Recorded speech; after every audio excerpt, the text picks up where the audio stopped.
good morning! I hope everybody is having a good morning. Welcome on in. Just wiggle some stuff to one side. There we go. Shifty, good morning. I hope you're doing well. Thank you so much for the horn. Let me swap to this face cam. Hello, hello. I hope you're doing good. We're going to be doing a bit more chill smocking today. I actually finished the model we were working on earlier in the week off stream. So I have that ready for tomorrow now. And I figured I'd just keep it a bit of a secret because, yeah, I know the mods know what it looks like. But other than the mods, keep it a bit of a secret. Because, yeah, I think it's very fun. I think it's a fun model. And it'd be good for the 3-year anniversary stream, which is tomorrow. So tomorrow we're going to be playing some community games. We got something else. It reminds you of something. Who does it remind you of? Or what does it remind you of?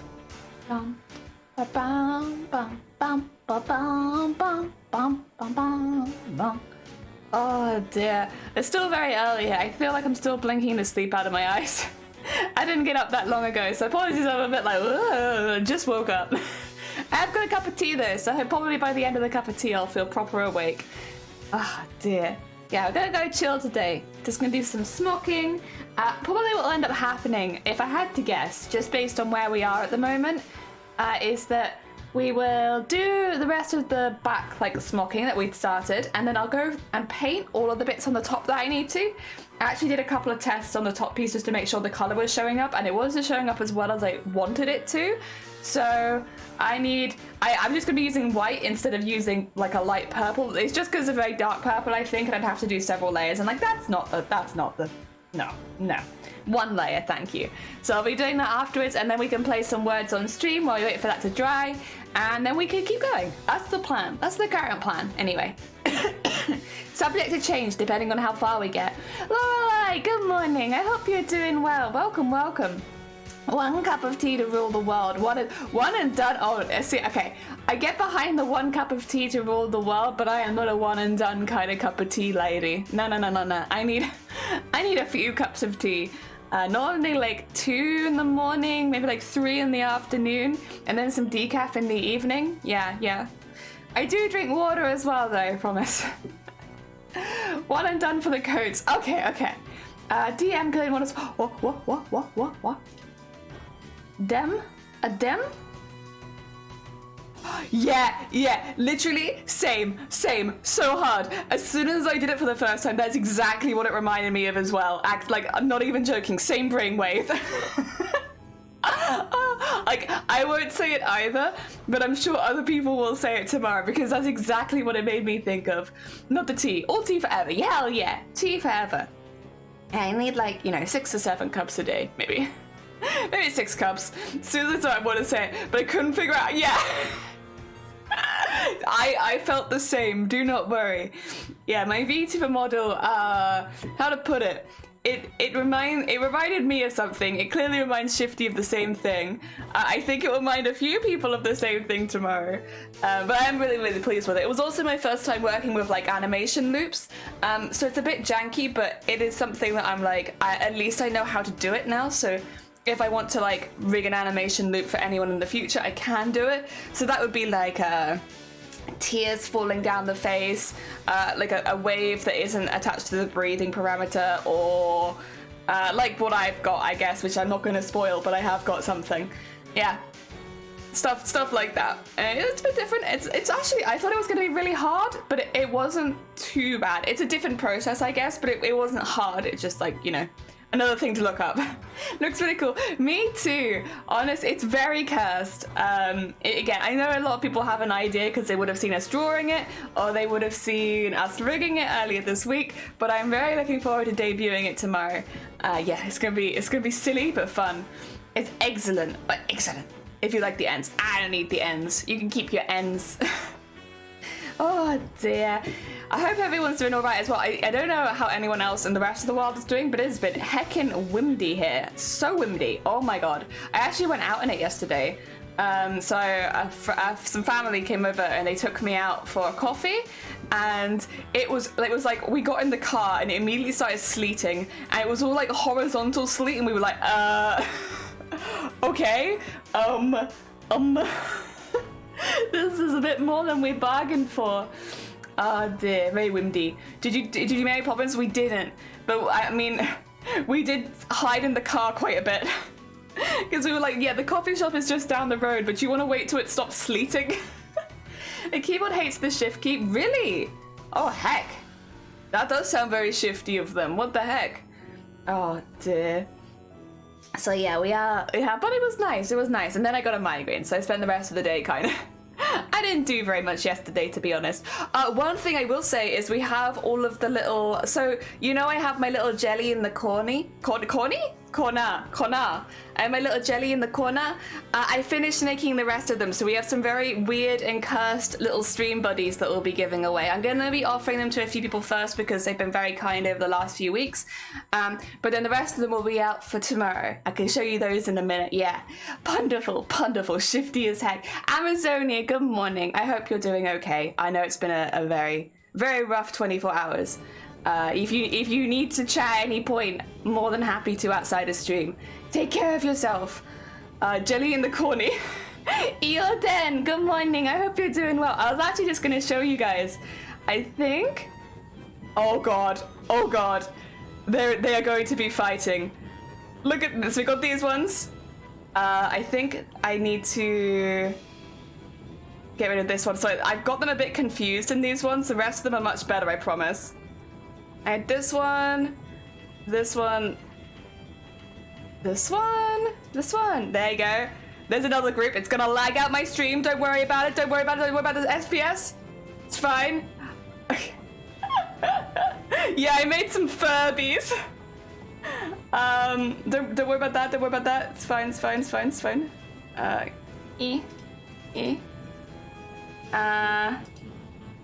With this one. I feel like there was another one as well, and I've like lost it.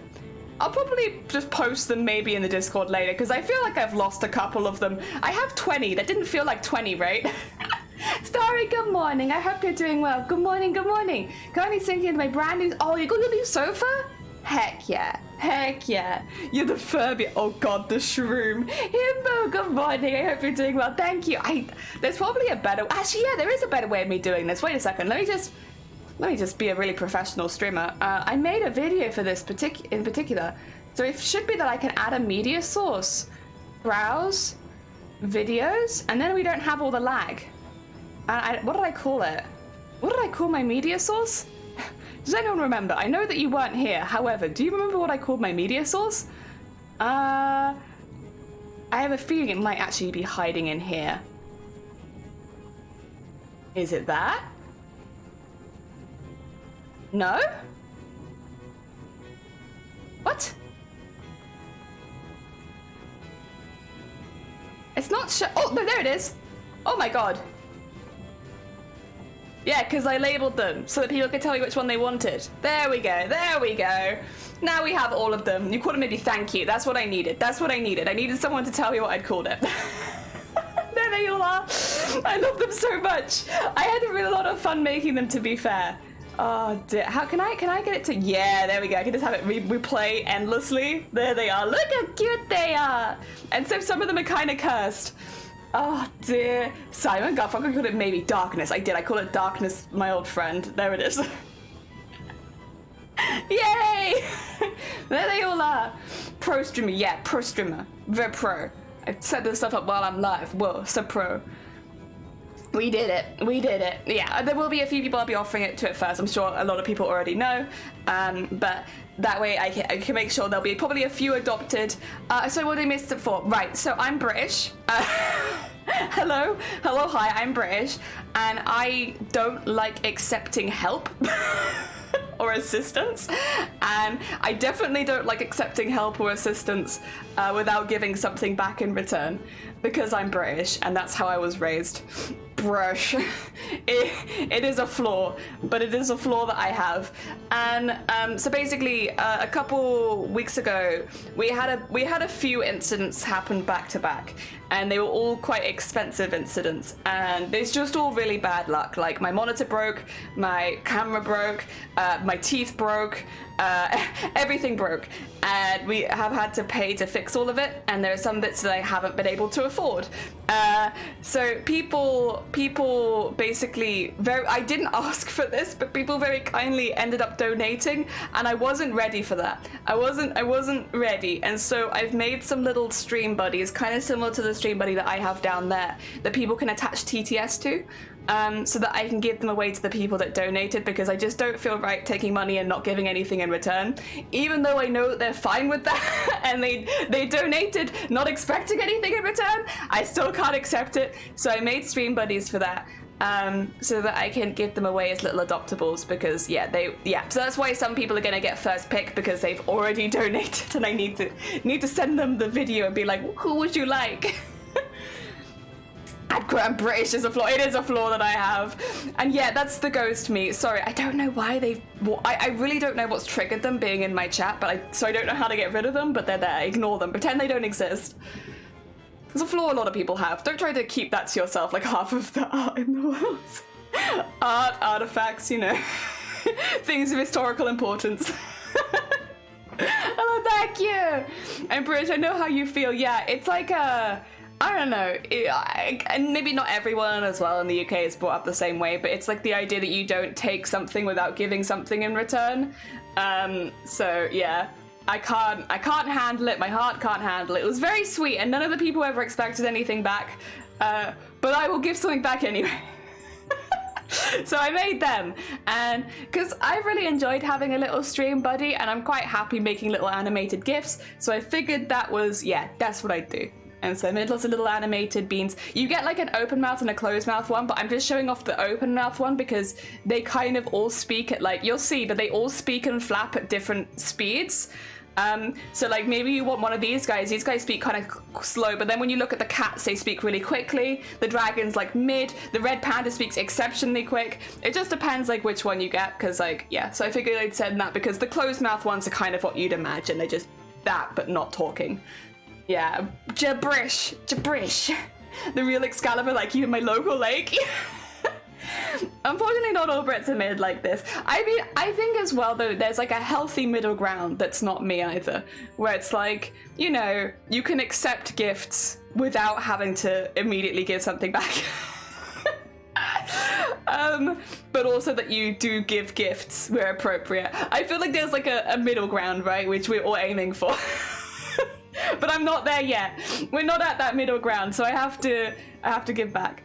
Oh dear. I'm British, but I don't feel like I have any sort of accent. Well, honestly, welcome to the club. Until I started streaming, I didn't think I had a particularly strong accent either. And I have been proven wrong. You can accept gifts, or can you? No, I can't. I don't know. Relatable though, I was thinking of doing the same. Yeah, it's like having something to give back. I feel like nobody lives in that healthy. No, yeah, nobody. It's one side or the other, and neither is healthy. It's not in the area I live in. Yeah, it's like I recognize when someone has a very strong Welsh accent. I guess maybe northern accent. I don't really hear. Well, no, I do hear more southern accents these days, but that is where I'm from, so it makes sense that maybe I don't hear that as much. But when like someone sounds exceptionally posh, I normally notice it. But yeah, it's like, okay, they sound posh. They're probably from the south, maybe. I guess it's a stereotype, because I'm sure you can sound posh elsewhere in the UK as well. But yeah, I guess you kind of associate certain accents, and my accent, I think, is more associated with sounding more posh. I would like to put it out there. It is just an accent. Unfortunately, the way that I speak has nothing to do with the amount of money I have. I wish. Oh my god. You just adopt not a Welsh accent, a posh accent, and then you have all the money? Heck yeah. That's a hack right there. Wales is culturally north. Yeah. Oh, they sound very different, but I know what you mean. It's like close to you or the Wales geographically. Yeah. If you're close, well, but then also though, like there are lots of different accents from London as well. But yeah, and maybe due to going to a Catholic primary school as a kid, and most of this town sounded chavvy. Oh dear. I've had people in Wales tell me that sometimes when I say certain words I sound chavvy, and it's like, oh yeah. I don't think so. But also let me fight you for that. Oh dear. Like Scottish grad as a telephone. Yeah, posh telephone voice. So do I. I was really worried when I started streaming that I was going to go into my telephone voice because like you don't know what voice you're going to have, right? And it's like, I guess streaming is not that different to talking on the telephone in some ways, but thankfully that hasn't seemed to happen. But I have a very strong telephone voice. The problem is, when I go back to that accent, I sound very young, and so often I'll call and I have been mistaken for being a bit younger than I am, but like being like, you know, is there anybody else in the house? And it's like, no, it's just me and I am an adult, don't worry. because my voice sounds really young when I do my telephone voice. It is what it is. Me is French, also me is vocally identified by Americans as British, by British as American, and by Aussie as Aussie by Aussies. The Aussies has just claimed you. They're like, yes, come to us. You're one of us now. I don't care that you're French. You're one of us. Architect, good morning. Dame homie. You've been looking like a homie. Oh, you. I'm Welsh too and I have a strong accent. I love a strong Welsh accent. Oh, dear. Talk about cockneyness. Oh, yeah, I guess. Well, but no, cockney accents definitely do exist. I feel like because you hear them so much in media, I've probably heard them more in media where they're like a fake Cockney accent than I have in real life. Because I've never lived in London, so I've only like visited. I feel like I've heard Cockney more as like, not a joke necessarily, but as someone like putting it on than like, yeah, actually having one. To find the average Greg's per swimmer. Hell yeah.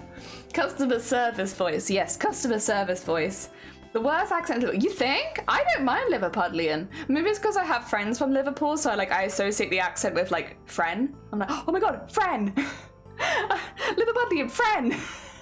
So maybe that's why, but I kind of like it. But I think that's because, again, probably, I think if you have like a positive reinforced memory of a certain accent, it's like, oh yeah, I like that accent, because everyone I know with that accent is nice. I think this has come from one small and specific region in London, yeah. And also one very large region in movies and film where people are pretending to be British. Stereotype movie one, yeah. My northern accent comes out whenever I venture to Birmingham or further. It doesn't surprise me. Like, I have... So, like, my family's American, but a lot of us live in the UK, right? And we sound British. Everyone sounds British until you go to America, and then it's like, oh, no one sounds British anymore. Everyone suddenly sounds American.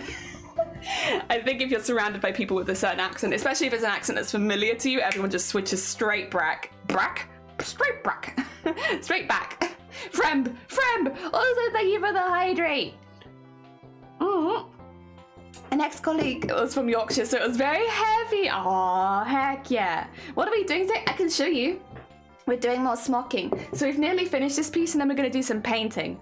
Right, I thought, no, you're fine. Good luck with work. I hope that it goes well. Do not worry. You're welcome back anytime. Take care of yourself. Let me get us into the top down. Here's the piece we've been working on. We've been getting pretty far, and I did do some test painting, which is why these ones look a little bit lighter. Well, we'll end up doing that over the whole thing, but for now, I need to finish off this end, and we're really close. We're on the second to last line, and then we just have to finish London, up. the old stomping grounds, my hometown, the big city, London. I don't think I could do that. Wait, I have an extra badge to my name. What are these little fellas? Wait, you have a little fella? You have the 12 month. Oh my god, you have the whole year, Jelly. And then you have a little friend, a little cheer friend. He is but a small bean. And Vip. Oh dear. I feel like Vip is probably the most boring one though, because it's just a diamond. And I wish that VIPs could kind of be personalized, like what it looks like, but I guess it kind of makes sense that they don't, so that people know what they are. But it'd be kind of cool if you could personalize the VIP logo, right? So it was something like a bit more interesting, or the mod logo. But then I guess again, it wouldn't make mods very visible. So if somebody needed a mod, they wouldn't know necessarily what to look for. So I get why they guess they're not changeable. But like, what if you made like the mod symbol like a shark in like a business suit with sunglasses, and it's like, yeah, that's like they're like a bodyguard. It's like a shark bodyguard. That'd be so cool. Oh dear. So you can be the super VIP. Yeah, super VIP. You should allow us to a custom badge. Yeah, I think mods, I can understand why they wouldn't let it, but custom VIP badges would be so fun. Where like, because VIPs are like, well, obviously they're members of the community that you want to highlight, but also it's not necessarily people won't go to if they're having a problem in stream, like an audio issue or something like that. Like they'll probably go to mods. So I guess you don't have to be as notable, but like it'd be so cool. Jilly, don't you open that trap door. You'd be a fool if you dare. Stay away from that trap door because there's something down there. Because there's something down there. Honestly, the best streams are the ones where Shifty comes in and reminds me that trapdoor is a thing that really existed. Thank you, Shifty. Oh, dear. Thank you. You know, I need that reminder sometimes that trapdoor was a real thing and did happen. Good morning. I hope you're doing well. Oh, dear. How goes the streams? How goes the gaming?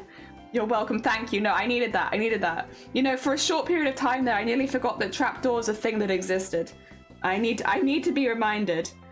Also, because I think, Shifty, you're the only person I know that also knows trapdoor. Does anyone else in chat watch trapdoor? Oh, dear. Good morning, my daughter says hello. I'm like, yes, Cthulhu. Also, I need to send you a DM later. Cthulhu, I've got some stuff to show you. But we've so far got, this is the pattern. And as far as the costumey bit, we're still very, very early on. So I've got like a couple of strips for the white pieces, and we're working on a purple strip for the other side. But it's slow, but we're getting there. But I'm getting a pretty good build book. Like, I don't know if it's a particularly professional build book, but I am making a pretty good one. It's getting very full of practice bits and bobs. Oh dear, short hiatus. Oh, bless you.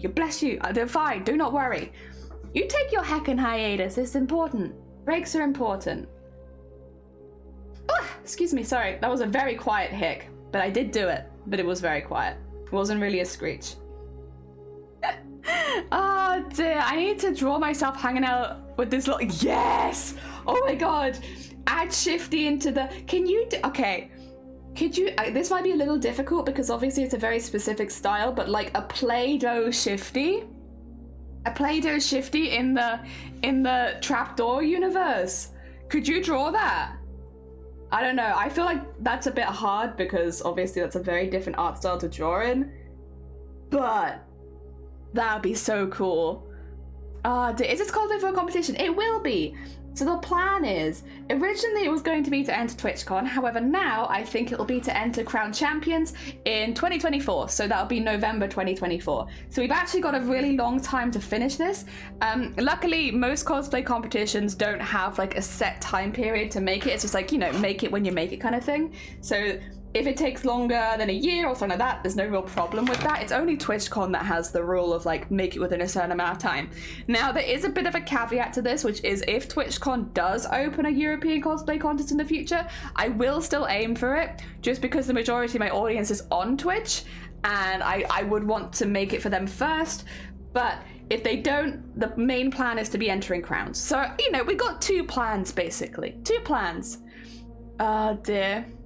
He told myself hanging out. You do. She's my favorite joy. Heck yeah! Was she also a fan of the Owl House? Yeah. It finished this week. Oh my god, it was such a good finale though. I won't spoil it in case you haven't seen it yet, but it was good. And thank you for the hic. Honestly, if I could ever make that, I would. Heck yeah. Jesus. Oh, wait, Cthulhu. You also. Okay, we got another one. That's 3. Me, Shifty, and Cthulhu. All trapdoor fans. Maybe I'll learn Blender so you can make a plate. Yeah, that'd be a good reason to learn. But sometimes you need a reason to learn a new one. Getting Shifty into the trapdoor universe? Heck yeah. She loves it. I love it too. I love it too. Oh. Ah, dear fun. Is it? No. We finished Lorelei. We started this costume a few weeks ago. This costume has about a 16-month build time, probably. So we literally have just started it. We've only just started this cosplay in the last couple of weeks, and we are expecting it to finish. Oh, the Owl House. Sorry, my bad. I thought it was going to take like 16 months. We've got a while. Do not worry. You can come back in 16 months and you can see it finished. Is there more Owl House on the way? So I hope that there's maybe some specials or something, but right now, as far as I'm aware, the whole team that worked on Owl House has actually already left the office. Like, they've left Disney because they were only contracted to work, I think, for Owl House. So although I hope that there are some specials in the future, I doubt that there is actually going to be any more proper Owl House. Because, again, the team that worked on Owl House has all left, like the writers and stuff, they're all gone. So, yeah, we'll see. In the new series, Burke opens a trapdoor and a purple jester emerges! Yes! A shapeshifter would work very well, to be fair, but it'll probably be very hard to animate because of having to animate constant forms, but like, it would work very well in the trapdoor universe. A prankster shapeshifter? Yeah. I can see that happening in Trapdoor. It's been a while since I watched Trapdoor, but I could definitely see it happening. Oh dear. And whether I approve, heck yeah! Oh dear. Ooh. A little bit in there. Good. I will see what I can do. Heck yeah. I mean, there's no rush. I will love Trapdoor in, like, you know, next month, 5 years, 10 years. I probably still enjoy Trapdoor. You got time. Shapeshifters. Heck yeah. Oh dear. I would say that my character can shapeshift, but mainly it's color and, like, getting a little bigger and smaller. I would still like to design the Godzilla mode. Like, I suck up the world's oceans and become a very large slime, but I'm not there yet. I'm still small slime. One day I'll have a Godzilla mode. Okay, I watched some of the first season of Owl House with a friend and waited to watch more of them. When I visit again, oh, I really hope you enjoy it. Thing is, I like the first season of Owl House, but I actually think it's the weakest part. I don't think the Owl House really shines as much until like the end of the first season, beginning of the second, because it's very episodic, which is fine. Like, nothing wrong with an episodic show. I love an episodic show, but I think the story of the Owl House and, like, you know, the Owl House, for those who haven't seen it, there is like an underlying theme of acceptance and found family. So, you know, finding connections with people that you're not necessarily related to, like whether it be good friends or new family, stuff like that. There's a lot of emphasis on that, and that's the kind of stuff that grows over time. It's not something that's there immediately. So they're slower themes, but they work really well, and I love it. I love it. Big fan. Oh dear. There we go. Ooh, ooh, ooh. Oh, it's wonderful, so wholesome. Heck yeah, kaiju jelly. Yeah, I would like one day. Do you get radioactive sometimes? Oh dear. I like the idea of Chibi Jelly being small shift. Chibi Shifty being small shifty, but I also like the idea of Chibi Shifty being constant. Oh no. Oh no. Oh. Oh. Wow, wow, wow. Wow, wow, wow. I'm waking up to ash and dust. I wipe my brow and I sweat my rust. I'm breathing in the chemicals. Also, I like the way when he said chemicals. Thank you. I like when he said chemicals, it sounded like chemtrails. Oh dear. 10 out of 10. The energy is great. Oh bless you. Thank you. Oh dear. I think in truth I've just really screwed up my sleep schedule, so I'm probably just really overtired. Whenever like my energy levels are really high first thing in the morning, it's either that I've woken up at a really good time and I've like had a really productive morning, or I'm just overtired. Nearly every single time. It's like, oh thanks. I haven't slept, but I'm feeling pretty good about it right now. Well, dear, I'll crash later, I'm sure, but right now I'm like, yeah! Lack of sleep, let's go! We're green jellies! Yeah, I changed color now. Oh, dear. What is that? Wait, what are you trying? Sweep squares, whoop? Sweep sketty. Sweep sketty! Oh, sleep schedule. I see. Oh, it sounds like sweep sketty though, like spaghetti. Sleep sketty. I love sleep sketty. When you sleep like a spaghetti. I actually slept on the couch last night because We have really, really strong wind right now, and neighbor still hasn't fixed their gate, so I need to sleep on the opposite side of the house so that I don't hear the gate slamming shut constantly. Otherwise, I just don't sleep. I'm a very light sleeper, so like a loud, sudden noise like that. Thank you for making me a demon. My true form. Yeah, so like a weird like moment like a big slam of the gate wakes me up every single time, so I slept on the couch. Read by my daughter? Heck yeah! This is my true form. But nobody should know that. It's a secret. Oh dear. You have a strong love for your country? Nice. I have a strong love for tea. And I have a strong love for... Oh god, I can't think of it. Oh no, what do I enjoy? I like sewing. I have a strong love for sewing and cosplay. I have a pretty good love for making VTubers, especially creepy ones. Strong love for chocolate. See, I like chocolate, but I can't eat very much of it, and I think it's made me angsty. I can only have like a small amount of chocolate at a time, or I trigger a migraine.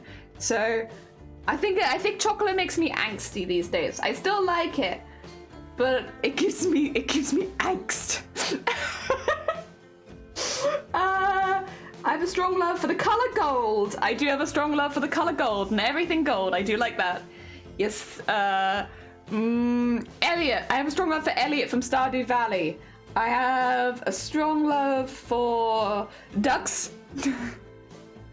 Oh dear, demonic slimes. Heck yeah. Chocolate. I have a strong love for murder. TV shows. Thank you for clarifying. A strong love for Jester stuff. Heck yeah. Is there anything else I really love? Oh, there's an anime that's gonna get stuck in Disney hell that I'm kind of curious about. That I think I'll enjoy, but I might not. It's difficult to say. Jockey! I need to DM you later as well. Actually, while you and Cthulhu are both here, because you're both gonna get first pick, and I'll be sending it you later. Let me go into Facecam, because that's where I've got the video. Look! These are the stream buddies. You're welcome to adopt one of them. There's the first 6, but then there's a few more. We got some Furbies in there. We got some dragons. We got the tardigrades. We got a really weird mix. Good morning, though. I hope you're having a good morning. I should really add that to the other screen, huh? Professional streamer. TV shows, not browsing them for ideas at all. Well, I would say as a cosplayer or a crafter, you know, browsing television and stuff for ideas kind of comes with the craft, right?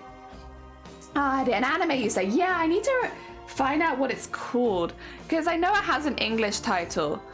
What is the name in English? I'm not gonna remember. I feel like it was some... It's like a 2-word name. Heavenly Delusion, that's what it's called. Heavenly Delusion. It's gonna get stuck in Disney hell, so it's gonna be kind of hard for a lot of people to watch it for a while. But Heavenly Delusion is one that I've been kind of keeping an eye out for, and I know I've seen the opening for it, and I'm like, yeah, I'm excited for that one. I think it's going to be kind of cool. It's not going to be chill is the only thing, and I do need a chill anime because I miss Campfire Cooking in Another World. Campfire Cooking in Another World was so goddamn good, and it had everything in it that I enjoy in like a chill show, and I miss it. I miss it every Tuesday. My Campfire Cooking in Another World doesn't exist anymore. I've watched every episode like 4 times. Like, that's how much I've enjoyed it. Dear. Sure, yeah, absolutely. I've tried watching a chill anime the other day, but it was unintentionally creepy and said, wait, what was it? What was the chill anime? Which one was it? I'm so curious, because I've seen a couple that I've also found kind of uncomfortable recently. And like, I thought they were gonna be chill, and then I was like, oh no, this is not chill. It was like it's an older one. Oh, okay, fair enough. I was watching anime back in 2012. I might know it, but maybe not so much. The problem is, in 2012, I was like just getting into anime, so like I'd watch anything, like literally anything. I had no barriers. I would watch anything, and it meant that I watched a lot of trash back in the day. I watched a lot of garbage. Oh dear. Whereas these days, because I guess I have other things going on as well, I'm a bit more selective with what I watch, because I can't watch as much. Oh dear. It was like a romance anime, but it wasn't romantic. It's just stalkery and creepy. Yeah, a lot of romances, when you watch them like objectively outside of the world of anime, are just a bit like, huh. I will say though, there's one coming out this season that called Skip to Loafer, which a lot of people are saying is like a really fun one. And from the opening, like the opening, what do you call it? Because I saw that on Twitter. It looks pretty wholesome. I don't know. It just, it hadn't, maybe it's not, but like the opening felt kind of like, huh, this feels like normal people. Yeah, just like in a normal relationship, having a fun time. And that's kind of nice. Like, you know, that older show, My Love Story, where it kind of gave me that sort of vibe, where it feels like it's not a will they won't they kind of show. It's like they get together at the beginning and they just have like a romance. That's what I got from the opening. I don't know if that's true because I haven't watched the show, but the opening shows them very clearly like at least having a fun time together. And so it's like, okay, well maybe they get together really early then, or at the very least they seem like very good friends, which is like, hell yeah. I feel like a lot of the healthiest relationships, you end up being friends first. Not all of them, but like, you know, it's relatively common, especially when you're a bit younger, to be friends first and then get to know them a bit more. Yeah, it was nice. Oh dear, normal people, they freak me out. I mean, what is normal though? What is a normal person in this day and age? I feel like if you took the average of everything, it would be like a very weird person, actually. My Love Story is great. I haven't seen it for a long time, but I expect that it holds up. It just feels like one of those shows that would hold up. Yeah, it kind of gave me more of those kind of vibes. One of my favorite. Oh, really? Oh, okay. I don't want to hype up this new show too much because I haven't seen it. But like, if you go watch the opening on YouTube when you have a moment, Shifty, it's called Skip to Loafer. Like skip, like skips the crisp, or like the action skip to loafer, like the shoe. Skip to Loafer. I'm sure that I saw the opening on Twitter, so I'm like 99% sure it'll probably be on YouTube as well, because like why would it be on Twitter and not on YouTube? Yeah, if you watch the opening, you'll get the same kind of vibe that I did, that it just seems like two people in a healthy relationship. Oh dear. Yeah, I can't speak about the show because I haven't actually seen it. Dear. There's one show that I've been wanting to watch because it's been very hyped up for me from the manga community called Oshi no Ko, I believe is what it's called. The one thing I know about it so far is that the first episode is 90 minutes long. It's got a 90-minute long first episode. Oh, even my music had to stop for that. They were like, oh my god, 90 minutes for the first episode? Yeah, a 90-minute long, that's a movie. The first episode is effectively a movie. But I do want to watch that at some point, but I'm a bit intimidated by the runtime of the first episode. Like, you hear about like 40-minute, like double length episodes, but this is, what, a quadruple length first episode? The first episode is effectively 4 episodes? Oh god. Yes, I find that a little bit intimidating, but a lot of people are quite excited about that one, and I will say, like, I do like the art style of it, like the way they do the eyes and stuff like that is kind of cool. It's not like super out there, but it's different enough that it's like recognizable.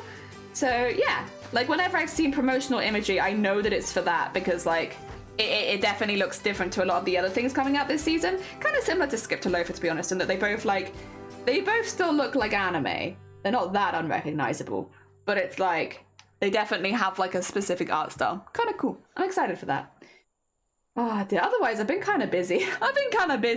You know, I making VTubers, which by the way, for those who aren't aware, shameless self-promotion.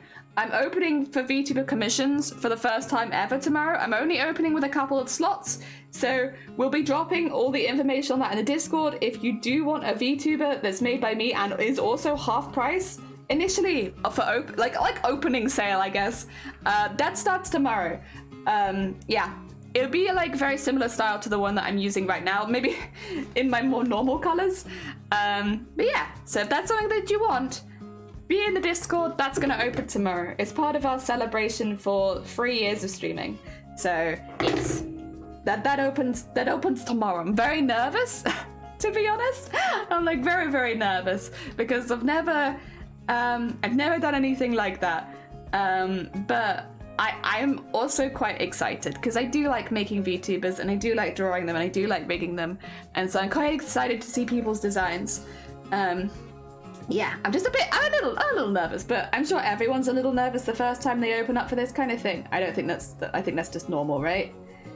So yes, exciting, and hopefully I can create like a massive VTuber family online, and lots of people will have my VTubers, and so I'll have lots of them.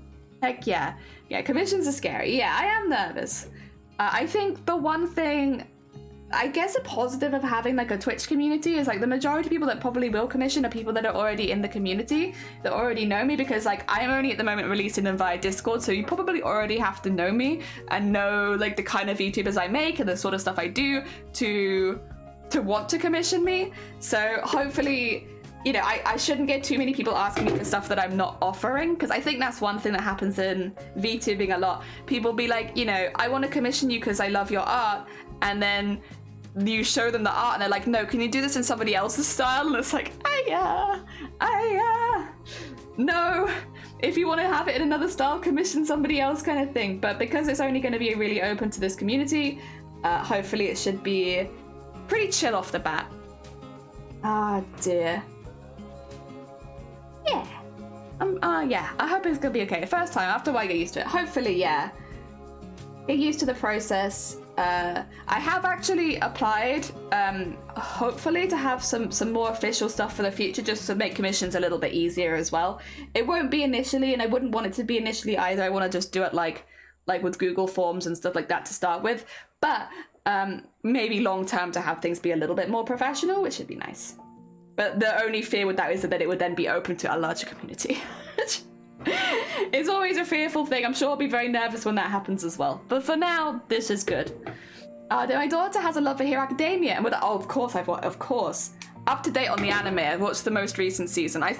So here's the thing. I know a lot of people don't like Hero Academia, and I kind of get it. Initially, the stakes maybe don't feel super high, and like pretty early on, it's like, how to put it? It feels like the stakes aren't there. Like people get into really dangerous situations and people get hurt, but that's about the extent of it, right? The most recent season is, I think, exactly what Hero Academia needed, where it needed the stakes to feel a bit more real, and like for it not to just be side characters, it to be characters that you've got to know and stuff like that, who are actually in these dangerous situations. I was a little bit worried about it, especially with the recap, because oh my God, sometimes the recaps were so annoying. But yeah, the most recent season was just phenomenal. And actually, I was talking to Shiny about this, and I was like, I don't know how this happened, but last season, Hero Academia, other than Campfire Cooking, which is a difficult one to beat, that was like the perfect show to me, but Hero Academia was probably my favorite thing that I watched last season, other than Campfire Cooking, which no one's gonna beat that. I don't know how you can beat Campfire Cooking, but yeah, it was actually my favorite thing from the whole season. I was generally shocked because like, again, like I've maybe not enjoyed some of the more recent seasons as much, but then last season was just like, it was phenomenal. Like the animation, the choreography, it was like also just a really hard point of the story to like, I guess, adapt, and they did a really good job of it. The music, the scores, everything was just ridiculously good. It felt like the quality of the show just like quadrupled overnight, and like it wasn't like just for a few episodes. The entire season was just like banger after banger after banger. It was so good. So yeah, big. They've got me very hyped for the next season. We'll put it like that. This season was like ridiculous. My favorite last show was Buddy Daddies, but it was also the only thing I watched. That's fair. I did really enjoy Buddy Daddies. It would still be up there, but like in a normal season, Buddy Daddies probably would have been one of the favorite thing that I watched, you know? But last season, Campfire Cooking in Another World, if anyone's seen it, they'll know how perfect of that. It felt like that anime was made for me. And like I know a lot of other people do feel the same, where it's like that is just everything that I like in an anime. And I can't remember the studio that animated it, but they've released some really cool footage, and I really like it. So obviously, as the name entails, I don't want to spoil too much about the series because I actually highly recommend anyone who's having a really rough time to go watch it. But one of the main components of the show is the cooking, as the name suggests.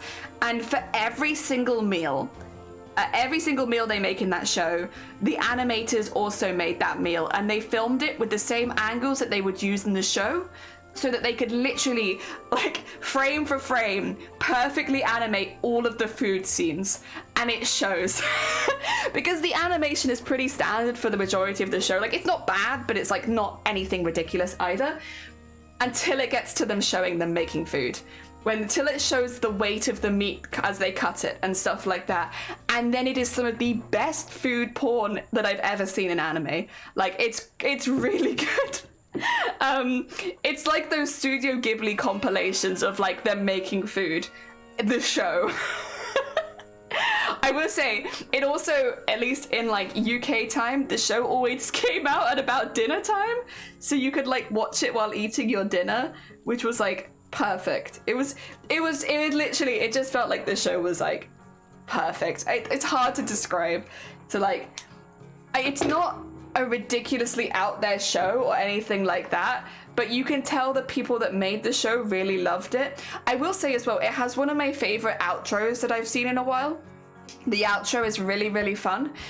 So I think it's based on a light novel, but I really want to go see if that anime is, like, because the style of the drawings feel like a book. Like they've been taken out of, like, Winnie the Pooh or something. And I really want to see if that's more, like, maybe similar to the art style used for the light novels or something, because, like, yeah, it's really cool. The ending sequence is really chill. Or it made me sad every time because it meant the episode was over, but I loved it. I loved the ending. The ending was great.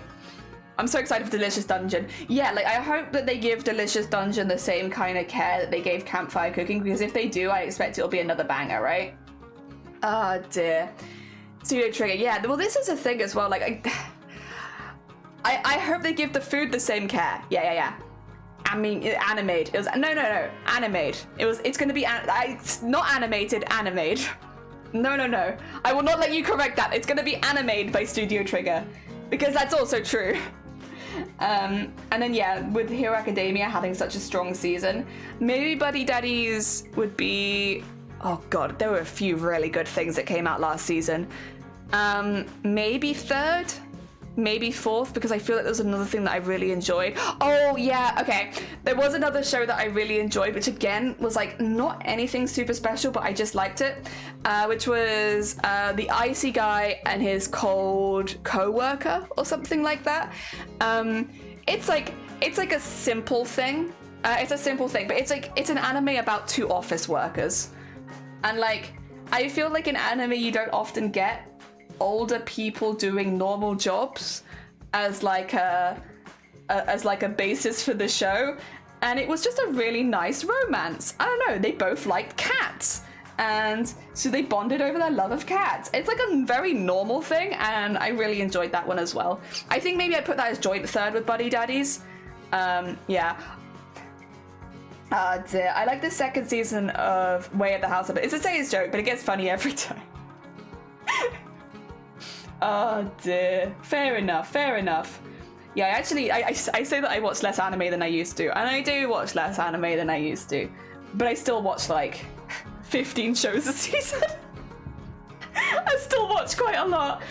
Oh dear. It's to be fair though, watching anime is literally the only thing I do to relax that has nothing to do with any of my hobbies. So yeah, everything else, it's like, you know, I do really enjoy sewing and I do find it very relaxing, but I also, you know, I also do it in front of people, and I'm like working hard to make like a big project. So even though I find it in especially this like separate elements very relaxing, there's always like a bigger goal in mind. Same with art, same with VTubing. Like most of my hobbies I've kind of turned into slightly larger things, which is fine, which I'm fine with. I'm very lucky to be in that kind of situation. But it's nice to have something I can still relax. Oh my god, Queenie! Good morning! I hope you're doing well. Good morning, good morning. Oh dear, jelly never stopped. I've never stopped. Help. I haven't stopped. Help me. I still have yet to stop. Oh dear. Food Wars was good but very chaotic. I enjoyed the food in Food Wars. Yeah, very chaotic. Like, the thing is, with Food Wars, if someone says that they don't like Food Wars, I'm like, yeah, that's fair. Because it's very much like a Marmite show. Not a lot of people, not everyone's gonna like it, especially with the more sexual themes around food. Like, a lot of people are gonna be very anti that, and I get that. I get it. Fair enough. Personally, I really enjoyed the direction Food Wars went after the first season, where it was more focused on growing as a chef. And like the main character and the main cast felt less overpowered. Like, they were still strong, but like they had a lot to learn. And I kind of enjoyed it where it switched to that a little bit more. But yeah, I obviously there's a lot of reasons to enjoy it. Bateman, good morning as well. I hope you're doing well. Oh dear, I'm good, thank you. Just quickly popping by. Oh bless you, good luck with the work. I hope that it goes well. More bartender enjoy it. Bartender's good as well. I think maybe because I don't have as much of an interest in, like, it's an interesting show, but you know where you're like, sometimes you can be like, it's a good show, wasn't made for me. Bartender's a good show that wasn't made for me. It was alright. Oh dear. But like, I'm not gonna bash it because I don't think it's bad. It's just not for me. It's just not for me. Slightly quiet this morning so I could, oh, heck yeah. I'm glad you could escape for a bit. I hope it doesn't pick up too bad. Oh dear. Oh dear. How's your morning been? I'm overtired. I slept on the couch last night, and then I woke up and I haven't had breakfast. So I had sweets. So now I'm overtired and I'm high on sugar. But I'm feeling pretty good. I'm feeling pretty good right now, honestly. I feel pretty good. I know that I'm probably going to crash and burn, but like right now I'm like, yeah. And I'm very nervous about tomorrow, which is probably why I'm not sleeping as well, because I have anxiety. But I'm also excited. I'm excited and anxious. So tomorrow's going to be a cool day. So for those who don't know, tomorrow is our 3-year streaming anniversary. But it's also the day where I open my commissions ever for the first time for making VTubers.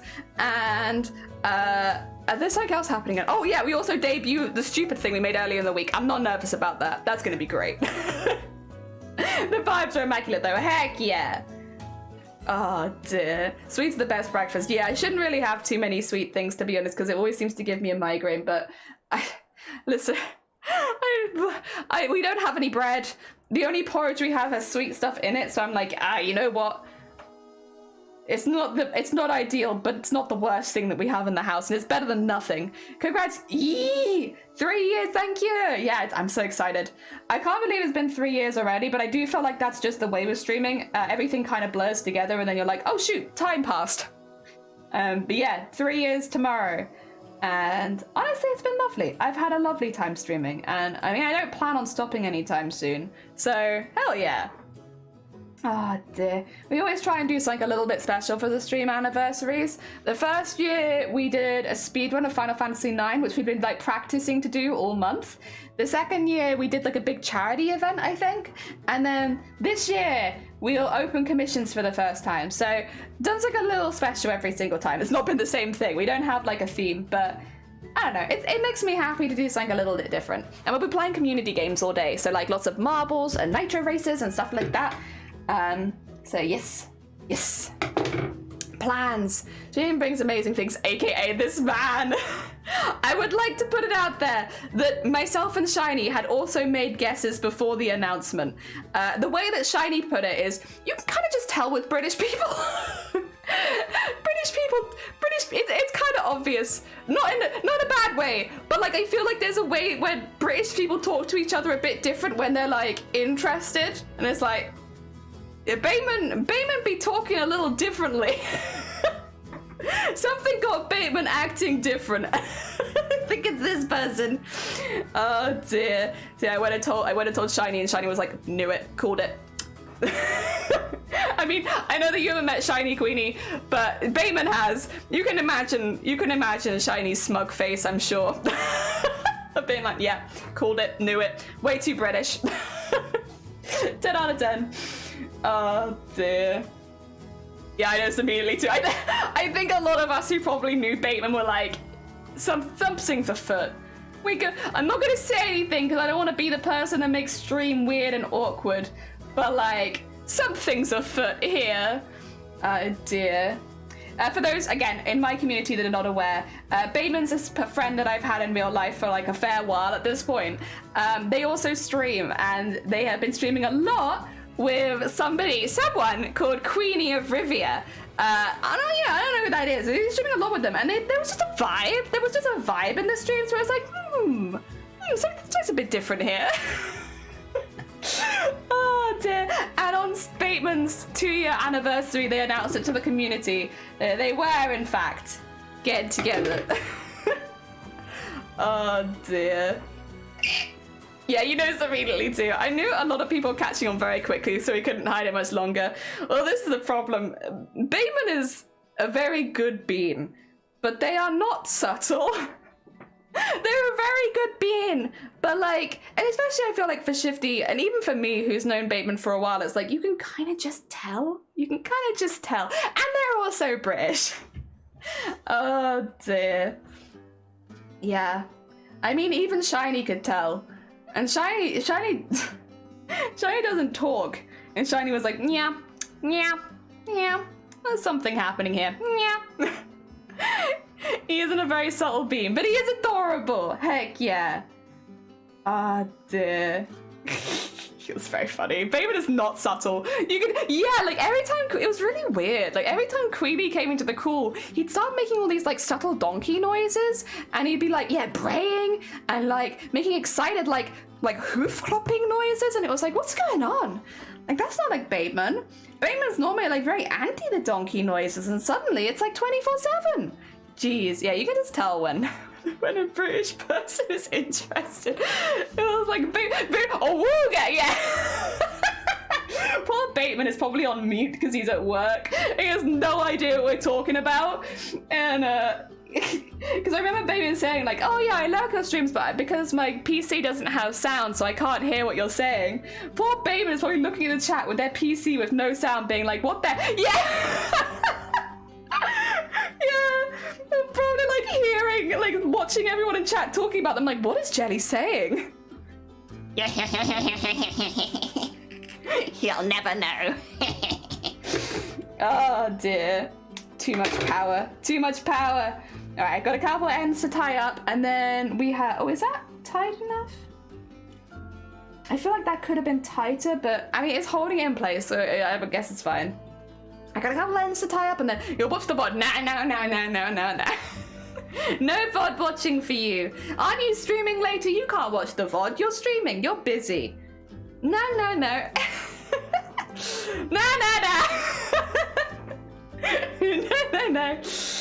Oh dear. No VOD watching for you. I can always turn it so that VODs are off as well.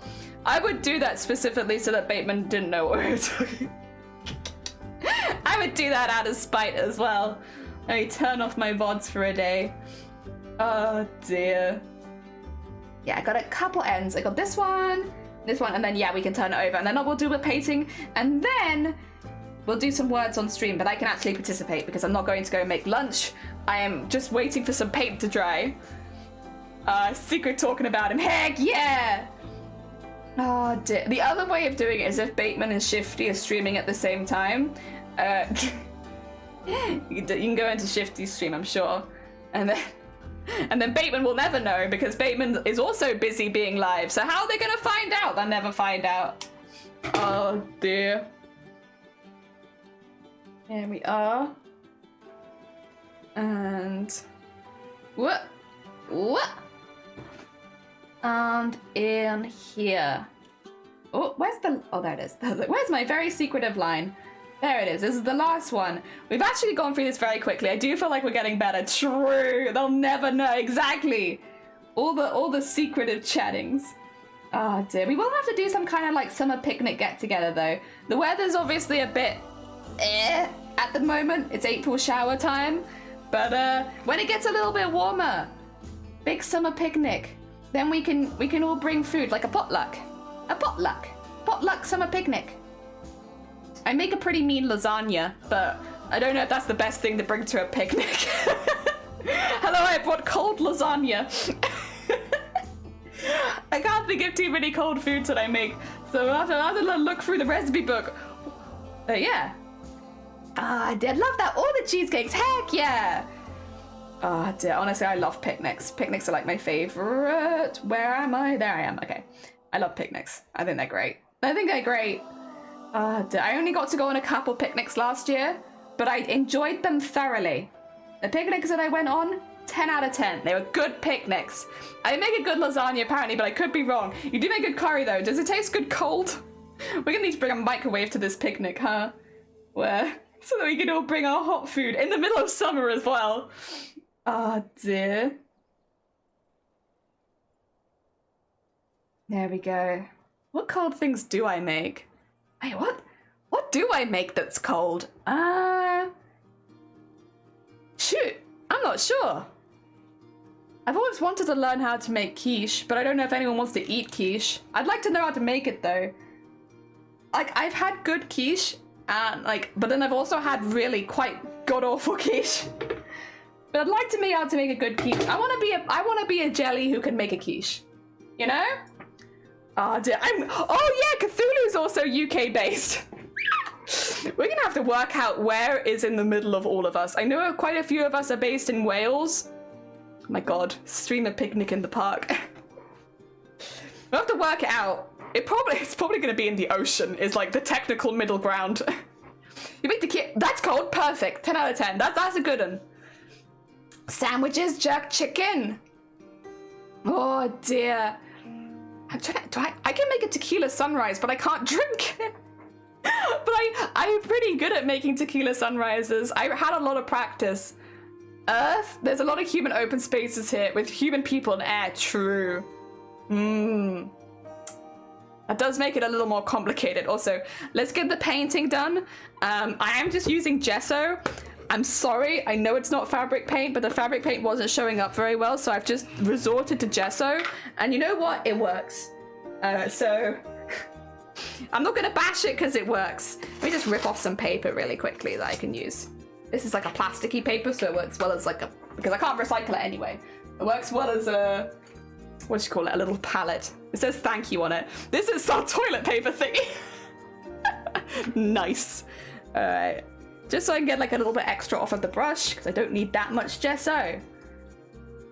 And then brush it into the areas very, very delicately.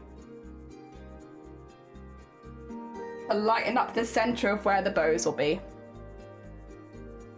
Oh dear. I like your thinking. My work phone is going off. Oh, you're fine. Take care. Good luck with work. I hope that it goes well. Shifty, would you mind shouting out Queenie and Cthulhu if you're free?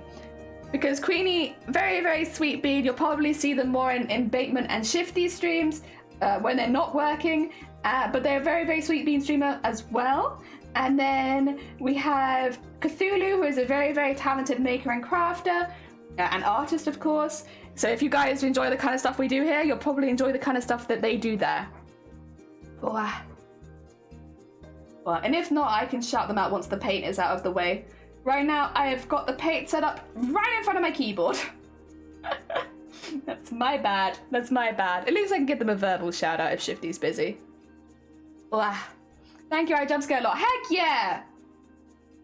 That's not a bad thing. That's not a bad thing. Do you have really loud... Oh, no, you need to go to work. Go to work. I was going to ask you a question, then I realised that you had work calls. I guess anyone who's been in Queenie's stream, do they have really loud, crazy alerts like Bateman? Do they share that in common? Oh, dear. I love how loud Batemans are, and that they still get them. Although, I do feel like these days you have to time it a little bit better than you used to. Because it used to be that you jump every time, but I think he's, gain a bit of a tolerance for it. Also, that's kind of what it looks like when they're painted. It's really subtle, but it just looks nice in the bows to have that slightly lighter color. You do have crazy loud alerts, but they would tell me off if I turn them down. Yeah, we had to turn ours down a little bit, just like the general volume. Oh no, we had to turn ours up, not down, excuse me. And then the whole community was jumping it. It wasn't just me. Because it's always loud on my end, but it didn't used to be as loud on everybody else's end. Now they're a lot louder, but I have turned them down since then, so it's not quite so bad. Oh dear. Ooh, ooh, ooh. Yeah, it's just it's a subtle thing. But it's nice, and it'll mean that the middle of the bows look like they have like a little glow coming out of them. I did the same thing. I can show you on the bigger ones. So these ones have the opposite, where they get a little bit darker in the center of the bows. It's really, really subtle, especially on camera. But in real life, it just makes the bows look a little bit more like three-dimensional, I suppose. It's a small thing, but I like it. I'd rather spend like some time on it and just make it look really, really cool and stuff. That's what I'm doing. I was worried the gesso would be a pain to work with, but it actually blends in really nicely. I do have a very soft brush, to be fair. This is a makeup brush that I use for like just soft brushing and cosplay. I mean, I don't really wear makeup, so it's good to use it like this. No, you're fine! Take care! Good luck with the rest of your day. I'll do you a shout out when I've got my paint out of the way. You don't have to be here. Oh dear. There we go. What? Get like a little extra in there. And a little extra in there. This thing, because I know how subtle it is now. I'm like getting, I don't want to say that I'm getting heavy-handed with it because that sounds like a bad thing. But I guess I'm going a little bit more intense with it than I would have before. I will say as well, because I'm brushing this so much, I do feel like this will actually dry pretty quickly. Almost like by the time that I get to that end, that this end might be dry. So I'm just going back and just adding like a little extra. A little extra. So I know it's going to be really subtle, and I don't want to lose the work. I want to be able to point at it and be like, look, work, I did that. Go.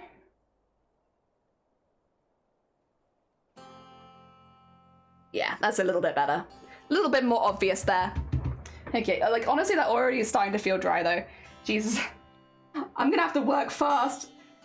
And that's kind of my own fault, I suppose. It's not a fabric paint, it is a lot thicker. It makes sense, I suppose, if I'm brushing it so thinly that it would dry very, very quickly.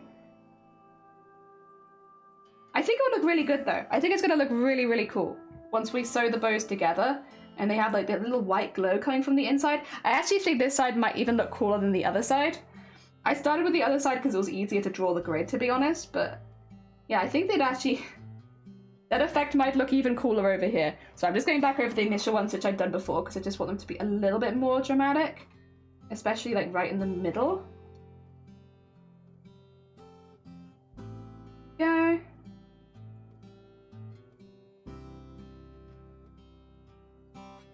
Okay. Yeah, I think that's a bit better. Again, I apologize, it looks a bit weird right now. You're just gonna have to trust in the process. It will look cool. It will look cool. Yeah, for now it just looks like a little white glowy bits.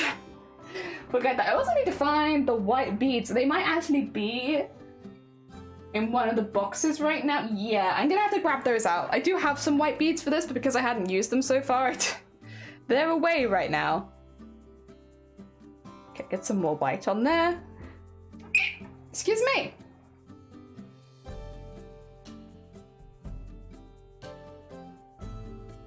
Go. And it's a good white across there. This is one thing though, it does feel like it kind of sinks in a little bit, but then it dries so quickly that I guess it's probably fine. And it just takes a little longer. I will say that this is the first time you've actually seen this on stream, because last couple times actually, I did this off stream because I was using fabric paints, I had to wait a little bit for it to dry. And I didn't want to like paint on stream and then have to wait for ages. There we go. And what's the next one? It's this one. Also, I apologize if you can't really see while I'm painting.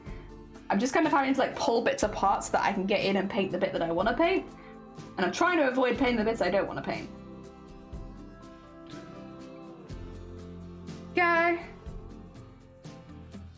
think this one already has a layer on it, but it doesn't have anything particularly strong in the center. Let's just add something a little stronger in there. There we go.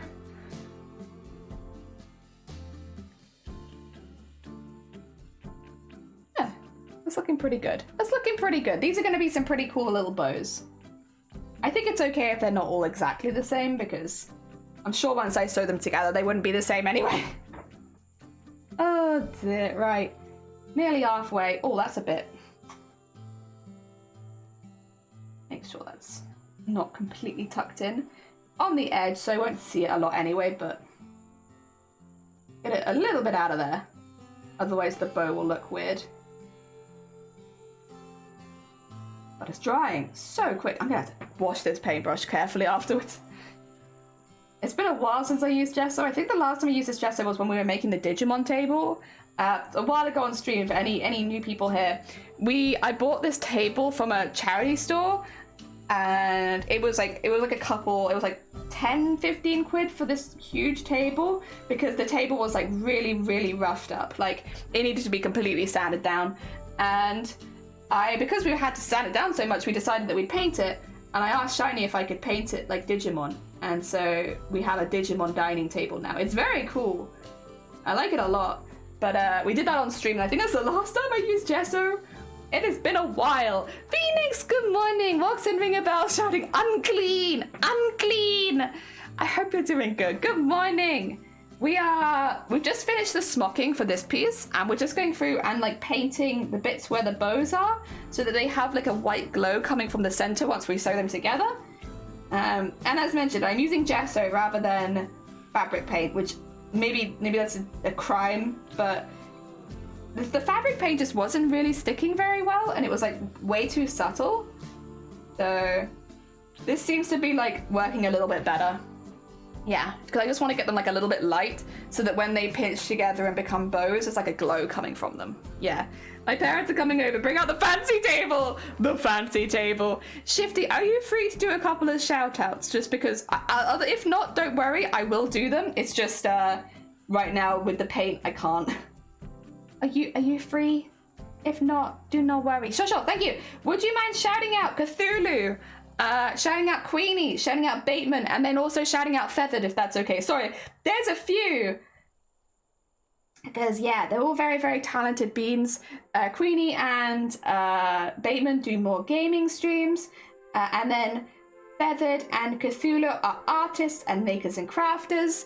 So if you are looking, we do both. So if you enjoy any part of our streams, really, you'll definitely enjoy them. All very sweet beans. Oh, I didn't like it the first time, did it? It was like, nah, not that one. Try again later. Oh, dear.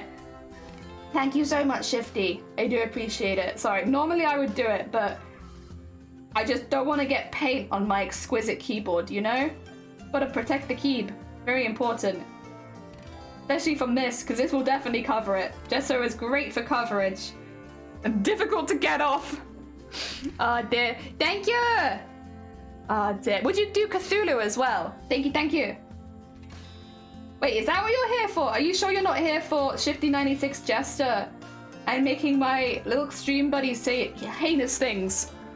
Are you sure? Are you sure that's not what you're here for, huh? Making my little sweet innocent stream buddies say terrible things about piss and stuff.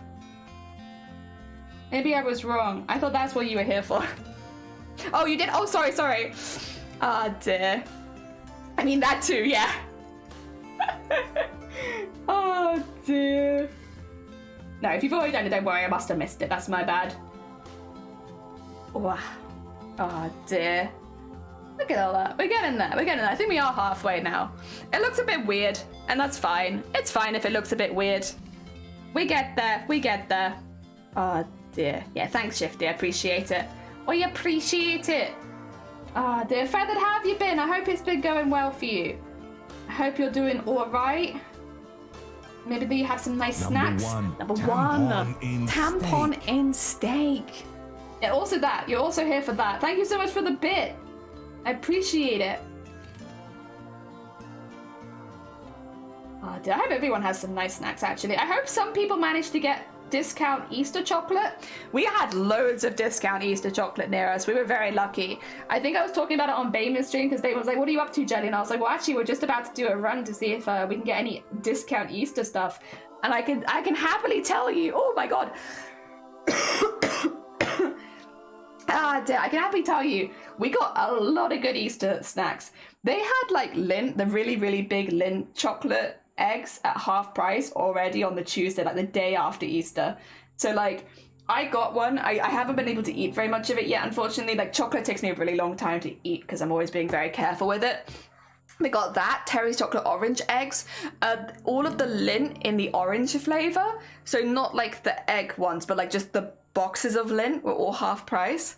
And then I think just some like standard smaller ones as well.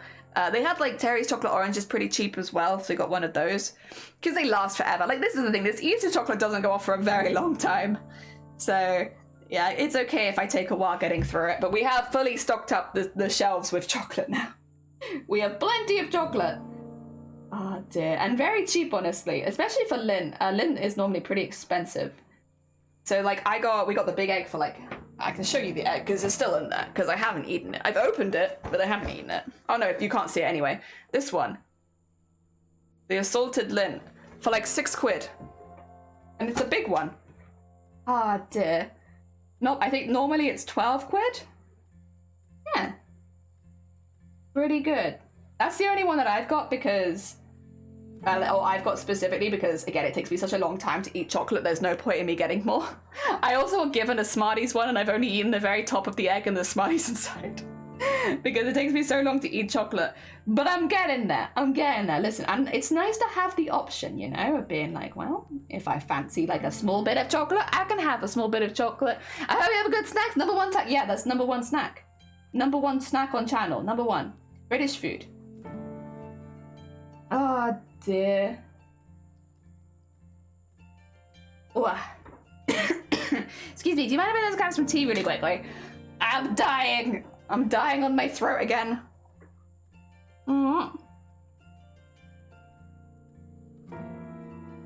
Ah. British food.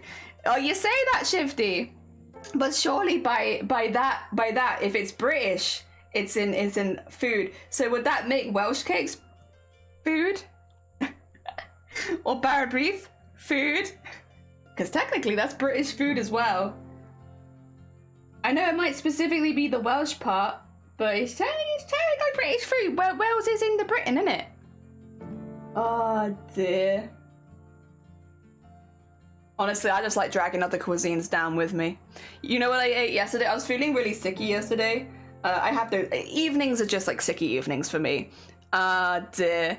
So I was having like a bit of a nauseous evening, and so like when you feel ill, you don't normally crave a lot of things or want a lot of food, and like I wasn't really craving anything, except very specifically heavily salted pasta, like spaghetti with tinned tuna on top, with nothing else. Nothing to bind them together. Just those two things on top of each other. Really salty pasta and tinned tuna. And so that's what I had for dinner. And I nearly took a picture of it, and then I was like, people are gonna think that I'm like starving if I put a picture of this in chat, or that I'm not being fed well. And so I was like, I don't wanna. So I didn't put it in the Discord. But I nearly did because it looked so cursed. Oh dear. Because normally with tuna pasta, there's like at least something to bind it together. Nope. Just tuna pasta, literally just tuna and very salty spaghetti. That's the only thing my stomach wanted to eat. And you know what? I didn't feel sick afterwards, which was nice. I feel like if I'd eaten anything else, I might have felt sick afterwards. But you know, heavily salted pasta, or spaghetti in this case, and just tinned tuna. That was it. That was it for me. That's what I needed. Oh dear, and it was 10 out of 10. Peak British jelly. Peak British. British cuisine. Throw one thing on top of another thing, consume. I will say though, chip buddies, pretty good. Like, most British cuisine, I'm like, uninspired, whatever. Chip buddies, 10 out of 10. Oh my god, with a little bit of ketchup in there, they're so good. They're so good. They're so much better than they have any right to be. A lot of people probably, if you haven't had them, will turn their nose up at it because you're like, why are you putting French fries in a bap? Why are you doing that? It's so good. Like, it's just like chips like as in fries in like a bun. It could be like a burger bun, or it could be just like a nice bread roll. Pop a little ketchup on top of it. Maybe put some butter on the bread if you fancy, especially if the bread's a bit drier. Oh my god. So good. So good. Love a chip buddy. Honestly, I haven't had one for a while, and we do have some oven chips. I could make a chip buddy for lunch. Piccolini Muncher, Monster Munch Baps. Ooh, Monster Munch. Heck yeah. Honestly, that's actually probably a really good way of eating, because Monster Munch is so strong tasting. I mean, I like that about it. I do like the strong taste, but they are very strong. Popping it in some bread might help mellow that flavor out a little bit. Oh dear. For people that might not be as keen on it, like eating it raw on its own. Oh dear. Personally, I'm a Frazzles lady. I like Frazzles. Frazzles are bacon flavor crisps. They don't really taste like bacon. They kind of just taste like Frazzles. But they're really good. I like Frazzles. I'm a Frazzles lady. I didn't used to be a Frazzles lady, but now I am. Yeah, something changed. Day in the life of a true British streamer. Wake up the shinny, rev up the big way. Toby Carver, load up that plate. The thing is, though, that is me. except for the rev up the Bugatti. Hey, we don't have a car. Oh dear. Does mellow it to a perfect strength. Heck yeah. Oh dear. Oh.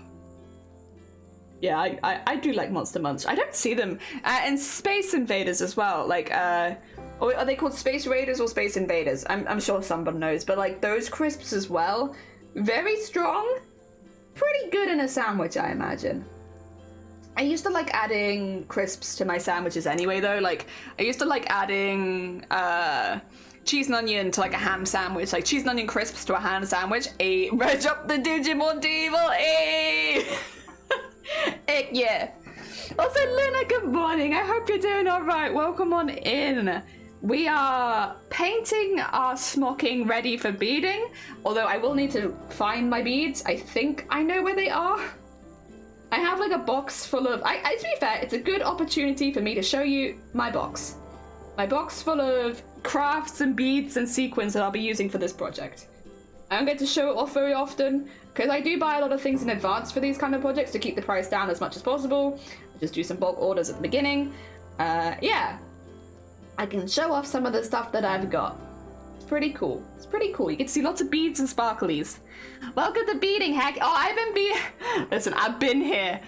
We've been doing it, because like all of these, they have... Oh, sorry. They end up being beaded and sequined, but it's like kind of subtle unless you look for it. All the little black beads and then like the sequins and sparkles. I've been here. I've been here doing this with you, I swear. Oh dear. It's just mine's really subtle because it's within smocking, which is already quite an intense look. Visually intense, yes. Oh dear. I can't for the life of me remember what they're called, but salt and vinegar crisps shaped like chips that are amazing. And oh, I know what you're talking about. What are they called? The long ones. I will be honest, I didn't like the long ones as much, but I know the chips of which you speak. Or the crisps of which you speak. Let me back in and put me at the beginning. Thank you. There we go. I'm messing with you. We suffer together. Heck yeah. I like it. It is relaxing, but it is a lot of work. I guess that's the same probably with you and your strawberries. Also, have a lovely look. Look after yourself. Here. There we go. And get that in there. We're nearly there. There's a few more lines left. It's such a small difference on camera, but I promise it makes a really big difference IRL. And then a blue bag. I can see the back of my head. Yeah, I literally, I know what you're talking about. Whenever my parents got those ones, though, I was always like, not my favorite. I think they're just not my favorite for shape for crisps, but I bet they are good in a sandwich because of the shape of them would probably, yeah, you know, it's very indicative of sandwich shape, right? But yeah, they weren't my favorite as far as like a crisp goes. So I remember always being a little disappointed if my parents picked those ones up because I'd be like, oh, it's all right, but it's not my favorite. Like I like Frazzles. I liked what are the knobbly ones? Are they just, what are the knobbly ones? The knobbly bobbly kind of like crisps. They're like also kind of stick-like. They're not Twiglets, but they're kind of shaped like Twiglets. I do like Twiglets though, actually. Thinking about it, Twiglets are pretty good. You have to like Marmite really to like Twiglets, I think, but I'm also a big fan of Marmite, so like I am the Twiglet target audience. And oh, I love it at Christmas when they do like the Christmas packs of Twiglets. Knickknacks, thank you, Himbo, that's the one. Knickknacks. Yeah, I did kind of like the Knickknacks.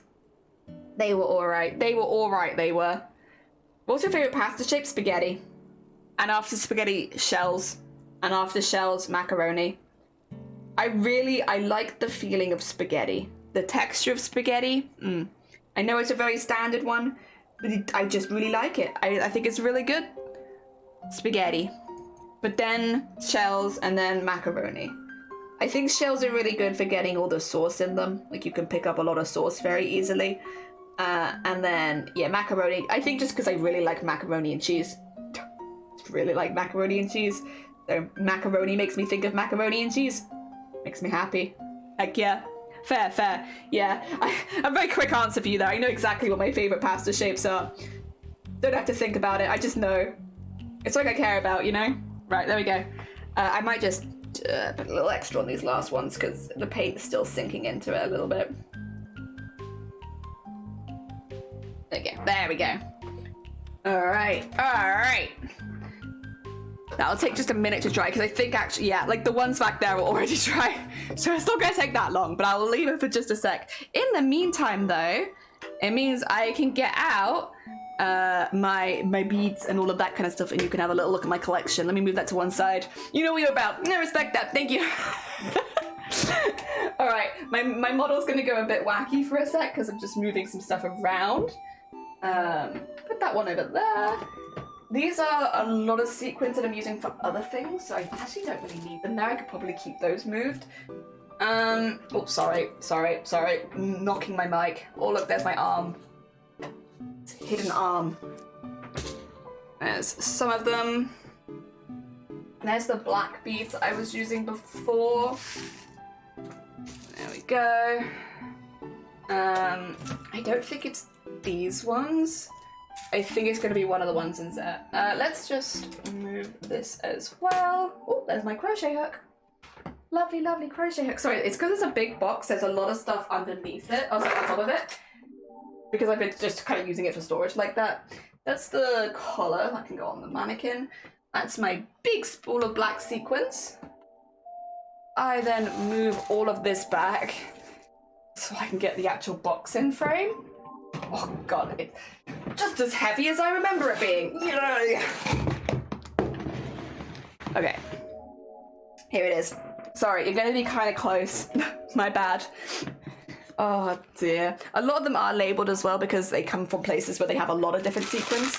Those are the really big boxes of black and white. I have more of those. All of the embroidery thread colours. No, those are sequins. Do I not? What am I looking for again? I guess I can use one of these if I don't have it. I thought I had though. Like a small white. I was looking like I've made this up or put it in my head or something. I don't remember. I have a lot of really pretty sequin colours though. This one's like oily. It's really cool. A lot of really pretty light purples, which will work really well for this. And some of them are really small. But yeah, no. Those are all sequins. These are all sequins. I guess they're not in here. And it's a good opportunity to be fair to organise this a little bit because stuff is everywhere. Yeah, I'll have to go there. That's fine. Get that down the side. Get that down there. What I'll use then is I guess I'll use one of these because that does have small white beads in it. I just thought that I had, I guess, another one, but I guess not. I guess that was in my head. I will need to get more of those at some point. That can stay out as well. Yeah, those are like the oil-colored beads. Very pretty. A lighter purple. That's a mix. It's purple sequins. These ones I don't really need for this project, but I'll put them in there. Okay. And then just pop all these over the top. Ooh. Because they're so heavy, they're gonna move everything around. Huh. Well, at least I got to have like a little organized. I kind of needed to be fair, so that's not too bad. Where's my lid gone? There it is. I really want to try shells. Have you not had shells before? They're great for like scooping up sauces and stuff. So like if you find that your pasta is dropping sauce, shells, 10 out of 10, would recommend. Ugh. Right, this is a very heavy box going onto another area of my desk again. So it's just gonna move a few things around. There we go. Oh, well, I can use this, that's fine. I'll live. Andrew, welcome on in. Beauty looks like it's ready to jump out the monitor. She is. She's coming for you, Andrew. I hope you're doing well. Andrew, tomorrow we're going to be debuting the new model, the model that we were making earlier in the week. The really creepy one that uses images of my own face. If you're curious, that's tomorrow. It's fully rigged, it's ready to go. I've set up all the emotes. I'm very excited. It's funny, but knickknacks when I grew up were cheese flavored and nothing else. And I finally got them excited until I tried one and it was not the same. Our knickknacks are far superior. Heck yeah, the superior knickknack. Oh dear. I'm a bit confused, honestly. I feel like I've just lost something. I don't know where it's gone. But I can use the little white ones in here. I think I've used... yeah, similar to... oh, actually, let me get the two sizes out because I want to make sure that they are the same size. You'll definitely be here for that. Yeah, that's going to be tomorrow. I'm very, very excited. Sorry, I have two different sizes of white. I'm trying to work out which one it is. It's the big one. Okay, so I need the bigger ones. That's fine. Cool. Oh, dear. Good stuff. All right. The other thing is, do I want to use a more accurate thread? Maybe. Maybe. Whoop. Sorry, some orange just had something to say there and threw itself out of my thread holder. Let me just put that back. Oh dear. There we go. Back up there with you. There we go. We can use this to make our bows and such. I don't actually need that right now because I will be going up the side and then do the middle. I think that feels dry. Yeah, like it dries so quick. Heck. I mean, I guess I shouldn't complain. That's not a bad thing. Alright. We don't need any of this lighter color thread. It's time for darker thread. We also don't need the sequins right now. We just put those over there. I've gotten all of them a tiz because I've got stuff here that I don't actually need. I need these sequins and I need the white beads, but not the black beads. But I'm not going to put those black beads away because I will need them as soon as we change color back again. Let's see. In there. There we go. Nice. Get that out. Oh dear, yeah, tomorrow's going to be a very fun stream. I'm very looking forward to it. I'm a bit nervous because of the other stuff that's happening, but tomorrow in general I think will be really, really fun. I'm excited. I'm excited. We mainly just going to be playing games with everyone, and I think that's fun. We could see how far we get on words and stream and stuff like that as well. I don't know what category I'm good. I might just put it in like a special events category or something, just because we're going to be doing so much stuff at once. I'm not exactly sure what I would put myself in. Unless there are any drops for anything in Nitro, then maybe I'll do that. But yeah, probably put myself in the special events category just for a stream. I mean, it is a special event. It is a 3-year anniversary stream, so I'm not exactly wrong. All right, let's start going up and down then and getting all of these bits stitched in. We're going to start with the parts that are not, they don't have anything in the center, so they're just a plain bow with no ribbon, not no ribbon, no bead in the center. Yes, a nice plain bow. There we go. Oh, nice. Husband Unit was watching over my shoulder. You creating your card studio? Yeah. Oh, we'll be debuting it tomorrow. So if they want to see how it ended up, I am honestly, so the mods have seen it. I am actually really pleased with it. I think that honestly, because the thing is, it's basically making an image like a photograph look like a 3D image. I'm really pleased with how it turned out. I think I could do better if I did it again? Yeah, like I definitely learned some stuff from this time, but I think genuinely, she looks very 3D.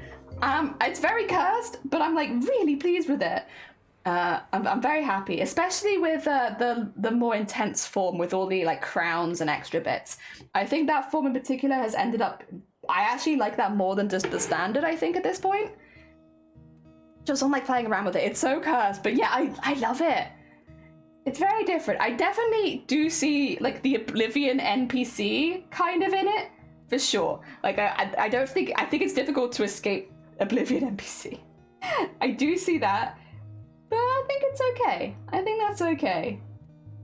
You know, if my first attempt is Oblivion NPC, I still think that's kind of a win. It's a different kind of win, but it's still a win. There we go. And get that in there. I'll pull that together and make another little bow. What? So I'm like turning it around a lot to make sure that I'm getting my needles in the right places. Apologize for all of the spinning. All this constant spinning. Also, if that could go up there and that could go up there, there we go. Just so I don't knock those around too much. I was working with a large piece of fabric. Well, it's not even that large, but for my desk, it is a little bit large. There we go. Heck, it looks so cool with the bows. Honestly, they really do bring it together. Every time I add the bows, I'm like, ah, oh, yes. Although, to be fair, I haven't done it with this color before, so this is a first for me in the darker purple. Ah. And then I guess we'll go back to the light purple and do another big one in that. Then back to dark purple, back to light purple, so we can keep things feeling fresh. I mean, as much for me as for anyone else as well, just because these take so long to make, that I feel like it could get very monotonous very quickly. So we'll switch from color to color to keep it fresh. And get that coming out of there. There we go. Oh dear. Yeah, I've been trying really hard not to spoil the debut in advance. I am historically very bad at keeping those kind of secrets. Like, it's different if it's somebody else's VTuber, but when it's my own VTuber, I'm like, I just want to show it. I just want to show it off straight away because I like it, so I want to show everyone else. But no, I'm keeping it a secret. I'm doing a good job this time. No one's gonna see it except for the mods, but I feel like that's okay. That's different. Keep it secret until then. But I've got all my sliders set up. I've got a slider that actually activates a lot of things at once, which is really cool as well. Just makes it a little easier to go into like different modes. I tried to like streamline that a little bit for this model because otherwise it's gonna be a pain to get everything going at once. Like I'll have to use my keyboard constantly, and I don't want to do that. I don't want to do that. That doesn't sound fun. Yes. And maybe in a year's time, or like when I've had a bit even more practice with rigging, we'll give this a go again. Because honestly, it was a really fun experiment and like a really fun challenge.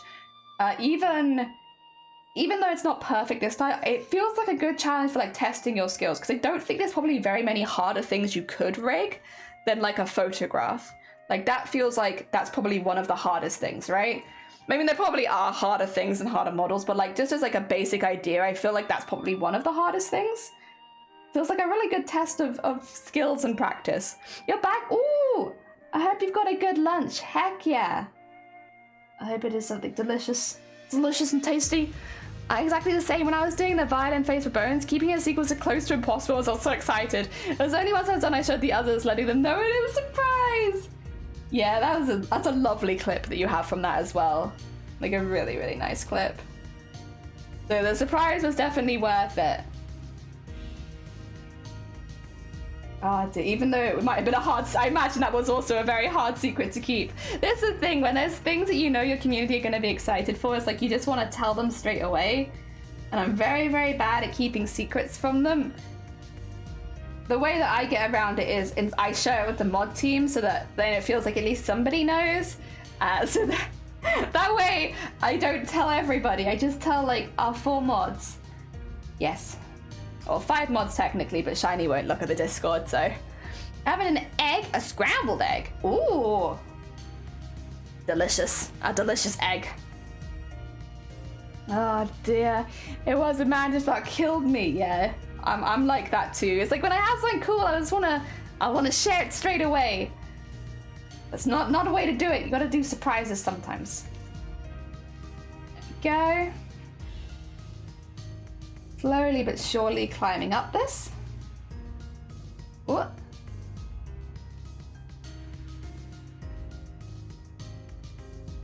There we go. Here's one of my mods. Oh, you could. Oh no. Oh yeah, of course, yeah, because they were like, stop playing the clip. Stop it. Never stop. Keep playing the clip. Don't stop playing that clip. Every single time someone raids you, in fact, maybe just be like, look at this cute reaction from one of our mods. Like, if you know, it's a mod's job to bully the streamer, but it is also a streamer's job to bully the mods. You know, both are important. You don't get one without the other. There we go. And yeah, this thread, by the way, I don't know if you can tell, but I'm having some issues with it. It's being very funky. I'm not sure what I've done to deserve such funky thread, but I have very funky thread right now. It's like very twisted. I might do this stitch and then, well, actually, there's no point. I don't want to waste the thread. I don't want to waste it. My mods are my biggest trolls. Same. I mean, that is kind of how it goes, right, though? You know, you have someone come into a community, they're a massive troll, and then they just become a mod, and that's that. And the thing is, I'm not very good at being a troll. I only mod for one person, really. And I'm not a very good troll. I try my best, but mainly I just like to be nice, do shout outs and stuff. I honestly just a shout out bot, I feel like. I'm not good at other things. Especially because like these days I get very ill in the evenings and the only person I mod for streams in the evenings. So it's like I can't be there as much as I'd like to be. Also, 2 seconds. I need to have a sip.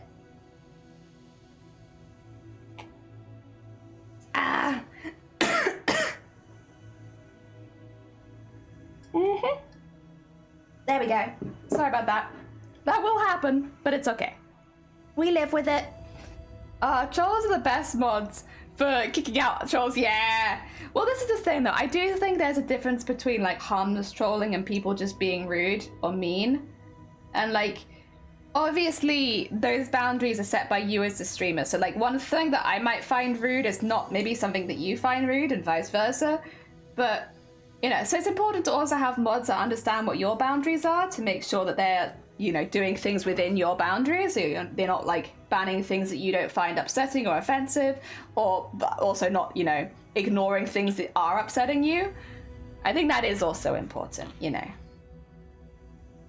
And I'm very lucky with the mod team that we have here, that everyone's very understanding and very, very chill. And like normally if something's come up and they're not sure how to deal with it, they just message me and be like, how would you like this handled in the future? And it's like, yeah, just like this is fine.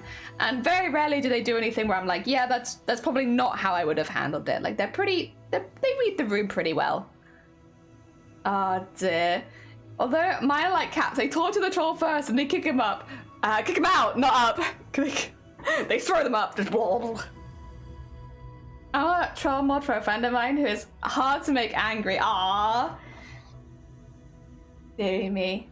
I think it's very rare that the only times where I've had to like mention something to the mods are normally like if they've missed something that's happened in stream that's kind of important, or like that they need to know, like, you know, maybe they've made a joke about something and it's like, you don't know, and so like maybe let's not joke about that kind of thing. And it's like it's never like intentional or anything like that. It's just like okay, maybe not that one. And every time I mention it, they're like, oh shoot, my bad, didn't know. And it's like, that's fine.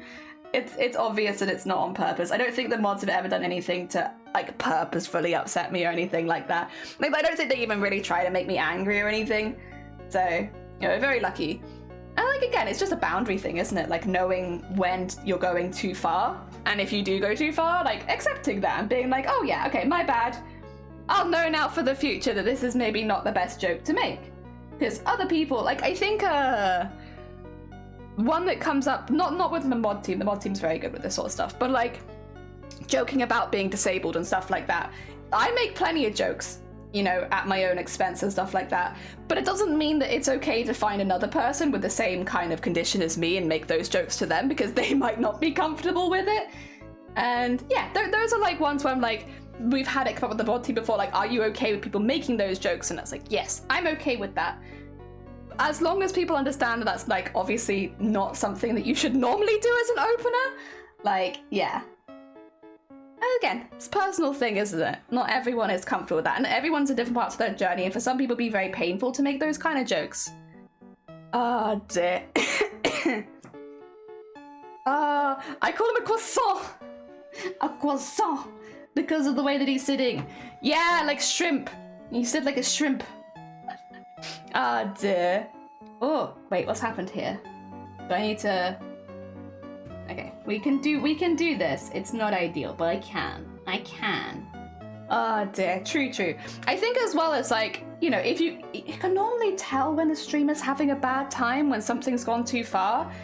Just like backing the streamer up, and our mods are really good for that. Again, not very often do I get upset on stream, but the times where I have, normally my mods have been there backing me up immediately. Like, okay, this is upsetter, we stop this right now, kind of thing. And like, very, like, it doesn't happen very often, thankfully. I think I've also become a little bit more, I guess, attuned to when it's happening to other people. Like, I won't say who the streamer is because I don't want to call them out, especially because it was a conversation between, I believe, a mod and a streamer.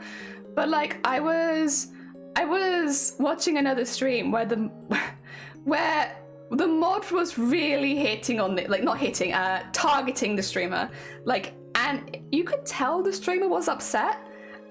And it's a very awkward situation as a viewer, because you're like, I can tell that the streamer is upset with what you're saying, that they are not taking it as a joke, that they are getting legitimately upset by what you're doing.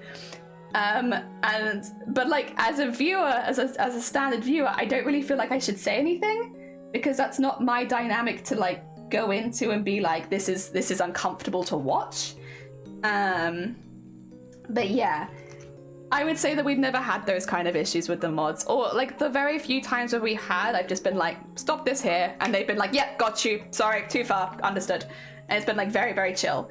But yeah, I think because of streaming, maybe you kind of can sense a little bit better when someone is going too far with a streamer, and yeah, it's very, very uncomfortable when that dynamic emerges.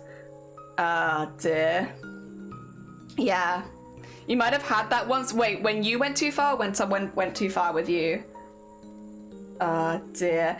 You can just kind of tell, like, it throws a streamer off, and then they're like awkward and uncomfortable for like, in this particular case, it was like the rest of the stream, and they ended up ending the stream, and I was like, Jesus. Like, yeah. Wait, did I go too far with you? I'm your only mod. Wait a second, was it me?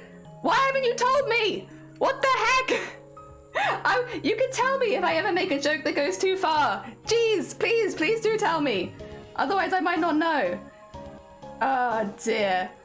I get that. I have a weird sense of humor because of my experiences. I need to be careful around people that may not understand because they haven't had those experiences. It's nobody's fault, and it doesn't take much effort, to not be rude. Yeah, it's like you read people's boundaries when you spend a little time with them.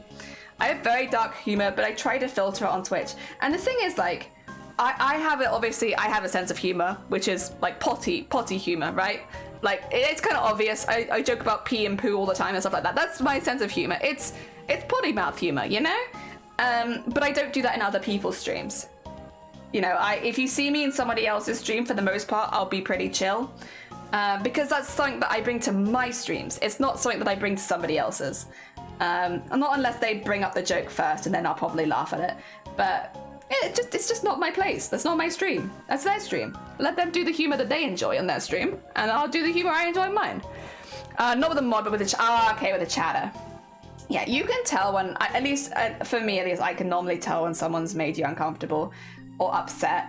I can think of 2 times in particular, which obviously I'm not going to mention on stream, do not worry, where I've seen it and it's like, change subject. Change subject. There is no reason for this to happen. Like, you might not have bad intentions, but you've gone too far. Change subject. Oh dear. It's very uncomfortable as a viewer to see that kind of dynamic happening where a streamer, at least in my experience, where a streamer is getting legitimately upset. And yeah, like when I saw it in this other person's stream recently, it's hard because you can't really say anything. It's not your stream to say anything. It's between them and the mod and stuff like that. But it was really sad. I legitimately, so when I say they were going really far, I thought the streamer was about to cry. Like, that's how far they were taking it. It wasn't like, oh, I think they overstepped the line a little bit. I thought that they had literally about to push the streamer to tears. And I think if they hadn't ended the stream as quickly as they had, it would have got that far. And, you know, there is something to say that maybe the streamer should have mentioned that it was going too far, but I also think it was obvious enough that, like, that wasn't okay. That wasn't okay. And again, it's very uncomfortable as a viewer to watch that kind of stuff happening between a mod and a streamer, because you're like, Jesus, man. Like, I don't know what to say. Oh dear. Like, that's not making fun of someone anymore. That's not like a silly joke. That's like, you're just bullying someone live on stream and we're watching. Like, it's very uncomfortable. Very, very uncomfortable. Yeah. Very much the same. Very little upsets me, but I am conscientious there might be those in my community who find it upsetting, so I do try to keep it under control. See, I don't keep my humor under control in my own channel, but then that's my personal preference. My thought process is if people don't like it here, if people find it too much, if people think it's too icky, they can go somewhere else, because there are thousands of streamers on Twitch. And like, even in the makers and crafting category, you have Luna, you have Feathered, you have lots of other people who make and craft with different sense of humor to me. It just means that probably a different streamer would be better for you, and that's fine. I won't take that personally. If anything, if my sense of humor upsets you, I would rather you go somewhere else, because it's like, I don't want to be here just upsetting you every day. But then yeah, like, I don't bring that to other people. I don't take that to other people. Like, I don't go into Bateman's stream and start bringing up piss constantly. Because that's very cringy as a streamer when you try and bring up your in-jokes to like other people's communities unprompted. In my mind, that's a very cringy thing to do. But yeah, also it's just like, that's not his sense of humor, that's my sense of humor. Oh, you can think it 2 times 2? Okay, we're probably thinking the same thing then. Yikes, it's a difference between joking and bullying. There is. I got my sense of humor because of trauma. So you're my kind of humor, because that's where I got mine from too.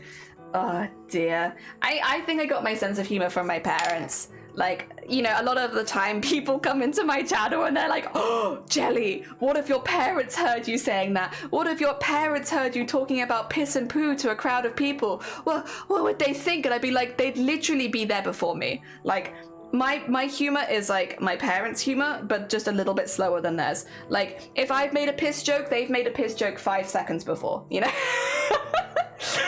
Nothing I say surprises them, and 99% of the time they do it better than I do it. They got that, you know, potty humor experience. I'm still practicing. Oh dear. Yeah, my parents have seen a lot of stuff that I've done on my streams. Mama Jelly in particular, because she lurks streams while she's at work. And like, it does come up in like when we have dinner together, or like when we have phone calls and stuff like that, but it never comes up in a way where it's like, how could you, Jelly? How could you talk about piss on the internet? It's more just like, heard that pee joke, very nice, very funny, oh ho ho, big lol. It's like, thanks mom. And they're like, and then they'll normally end it with like, I'm very proud of you, and it's like, thanks mom. So yeah, it's pretty chill. They don't care at all. Oh dear. I still think the best one was when we were making the Wooloo. So when we were making the Wooloo costume, a lot of people in the community had started referring to the Wooloo costume as the sexy sheep costume. And my mum popped in when you guys were talking about the sexy sheep costume and was like, what is my daughter making? So then I get a phone call from my mum like, can I see the sexy sheep costume? I'm like, what? No, it's not sexy. That's just what they're saying. It's just my chat. Don't listen to them. I've not made a sexy sheep costume. Because like, from my parents' perspective, I like moved to Wales and then started making sexy sheep, and they were like, I'm a bit confused about the direction my daughter is taking. Like, I want to be supportive, but also, Oh dear. Yeah, that's still been the best one. Everything else has been chill. That one situation was something though, where like my whole family, every time I saw them would be like, so how's the sexy sheep costume going? And I'd be like, please, parents, please. It's not like that. We don't talk about poo-poo around the dinner table. Yeah, my parents, the dinner table was like always where, because obviously like my parents worked and stuff like that. So like the dinner table was when we'd all actually get together and talk to each other for like once. And it was like the only time of day really that we could all get together and talk consistently. And even then it was like up in the air if they were doing night shifts or something. So that was like but it was the best time normally for us all to get together and talk. And like my parents work in the medical field, or at least one of them does, and so a lot of the conversations would be like weird things that they'd seen at work, and like, you know, weird things you see at work in like an A&E ward are like, I saw someone with like a whole pack of ice cubes stuck up their butt, like container and all, and it's like, oh, okay, thanks for dinner by the way, delicious. Oh dear. So yeah, I really like used to that kind of thing from like a very, very young age. Oh dear. But it always made dinners very entertaining, to be fair. Can't lie. A lot of laughs happened. A lot of laughs. Oh dear, medical humor is another level. It is. Yay, Dad works in the medical field as well. I wonder if that's what it is. Is it just doctors and nurses have like no filter when it comes to like pee and poop?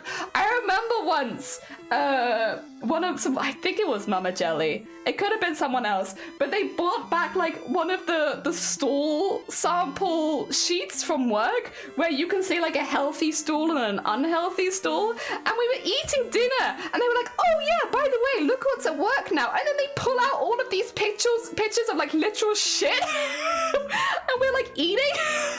Oh yeah, cool, very cool. And then we had that on the fridge for a while as well, which was also something. Oh my god, I can't remember what exactly the story was about it, whether they'd had some, like, they'd assisted in making it or something. Like, as far as the graphic design, not as far as, like, the doing the shits, like, you know, the graphic design element. But oh my god, I will never forget that stool sample sheet. That is burned into my retinas. Every now and again I still see it as well. It's been a really long time, but sometimes I still see it, and every time I'm like, ugh, I remember that. Oh dear. I have a few friends in that field and they crack me up. My humor can be very dark, so they relax around me. And it's hilarious, yeah. I remember my dad showed me dehydrated pee. Yay! Oh dear. I think the one that really gets me, and I do think that this is really interesting, but we learnt about this around the dinner table, so we learnt about this while eating, was that people still use maggots in the medical field. Now, I didn't know this. I didn't know this until we were like, you know, eating our spaghetti and meatballs or something. Just like slap, delicious meal. Thank you, parents. I really like this meal. Love spaghetti. Very delicious. And then someone goes, oh, by the way, I put new maggots in someone's leg. And I'm, what? Excuse me? You did what? And they're like, yeah. So his, like, their leg is like rotten. And so there's like a lot of rotten skin there, and maggots are really cool because maggots only eat rotten skin. So if you put them into like a dressing, they'll eat all the rotten stuff and leave all the healthy stuff. And it's a really good way of cleaning these kind of wounds. And we were just all there like mouths agape. Like midway through eating our spaghetti and meatballs, like, excuse me? What? Oh my god. And they were talking about how there was some, like, I won't go too graphic because honestly this was quite a graphic conversation where like they were talking about like there were like some areas in the wound that are hard to reach.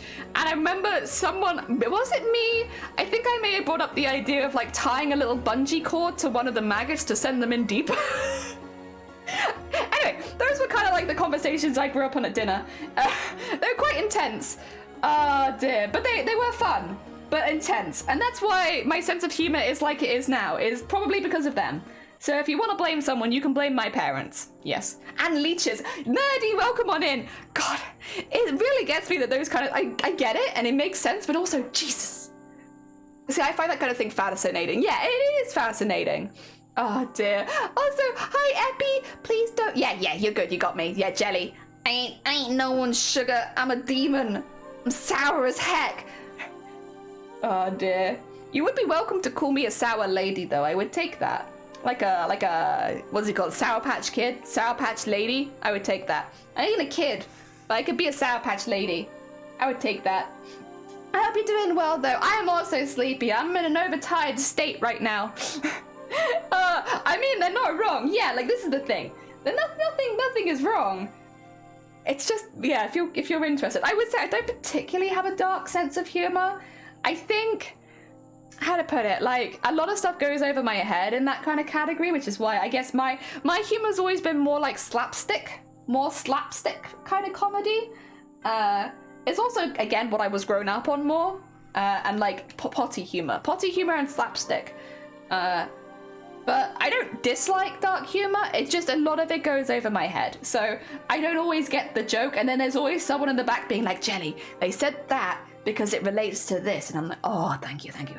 Yes, I didn't realize, thank you. So it's never quite as funny, but yeah. Oh dear. I mean, someone has put in hamster... Did they? Oh my, wait. That's awful. That is like the word. What the heck? That's awful. The poor Hampton. No. I could be your Sour Patch Angle or your Sour Patch Devil. Heck yeah. That me, the Sour Patch Angle Jelly. I've been awake for 26 hours, Jelly. Hey, listen, mate. It's not a competition. No, I am sorry that you've had to be awake for so long. I hope you get some good Z's soon. Oh dear. Poor Hamtaro. Well, yeah, that's just like straight up animal abuse. I'm really sorry. Like, obviously, I hope the person was okay, but at the end of the day, that's just animal abuse. Like, sorry, you don't get to use animals like that. That's no. Animals, companions. They make life happy, and you get to chill with them, and hopefully give them a really happy life. Not that. That's just animal abuse. Ah, dear. Very bad. Very bad. Very sad, honestly. Listen. Putting a whole tray of ice cubes, like tray and all, up your butt, like that's not a good idea, and I don't recommend it. But it's you know, the only person that gets injured in this is you. You're only hurting yourself doing that. Oh dear, you don't get to hurt other things. That's not okay. Yeah, and I hope they're okay. Well, no, if you adopted them, I guess they were fine. I'm glad that they were okay. Some people are very selfish. Especially with animals. It's always very, very sad. Oh, dear. Oh. But I guess it makes it doubly nice when you see, like, really happy animals. Can I tell you, yesterday I saw a family of Bernie's mountain dogs. It was... Okay, sorry. Sudden change of subject. Yesterday I saw a dog... And they were so cool, and like we saw them all coming out of the boot of this massive car. We were like, wow, majestic pupper, oh my god. And then they came into the cafe we were in, because we were in a dog friendly cafe. I kind of knew it, but I didn't really, like, nobody else had dogs, so I didn't really know that it, like, you know, it was dog friendly cafe, but there were no dogs there. And also, to be fair, yesterday it was sleeting and hailing and stuff, so like, fair enough. But yeah, so we were sat in the cafe, and then suddenly this family of Bernie's mountain dogs come in, and they're huge, and they're so fluffy, and like, I was doing a really good job of not petting them, because, you know, I was there with my friend, or my family even. She's a friend and family, so I guess both, but I was there with them, and I was like, you know, I can't just turn my attention away and pay all the attention to this dogs, because that's not okay. But the dogs were like nuzzling my legs, and oh my god, it was so cute. They were so sweet, but they were very curious, so they were like going up to people and just like nuzzling them and then looking at them with their like big eyes. I was like, oh my god, this is the best. Not only do I have a delicious coffee, but I have dogs nuzzling my legs. You saw Badger yesterday? Heck yeah, I feel like that should be good luck, because you don't see them very often. Some people should be put against the wall and shot for treating the animals the way they do. See, I don't believe in that, but I do believe that the punishment for animal cruelty should be a lot heavier. Yeah. And, like, tackled very early. I think animals do deserve more protection than they get. They let you know, they knew you wanted to pet them. They knew. It was so cute, because I was just, like, feeling something on my leg, and I was like, what's going on? Because the stools were, like, quite high, so we were, like, on bar stools, and they were, like, just nuzzling my knees, and I was like, oh, oh, And then they all lay on the floor. And like, so I wanted to put the coffee mugs when we'd finished and wanted to leave. I wanted to put them back on the counter, and I had to like navigate a maze of dog because they were so big. I was like, I don't want to step on any of them, so let me just like shuffle around all the dogs to get the mugs to the counter because the person behind the counter couldn't get out because there was a dog in the way, and the dogs are huge. They're big boys. So like they couldn't get out. And also I was like, don't worry, I'll get them to you. Don't worry, we won't disturb the doggos. They've chilled. So just all shuffling around these dogs. But they were so cute. Oh my god, 10 out of 10. Honestly, every time I leave the house and there's a dog, it's like reminds me why leaving the house is so good. You know?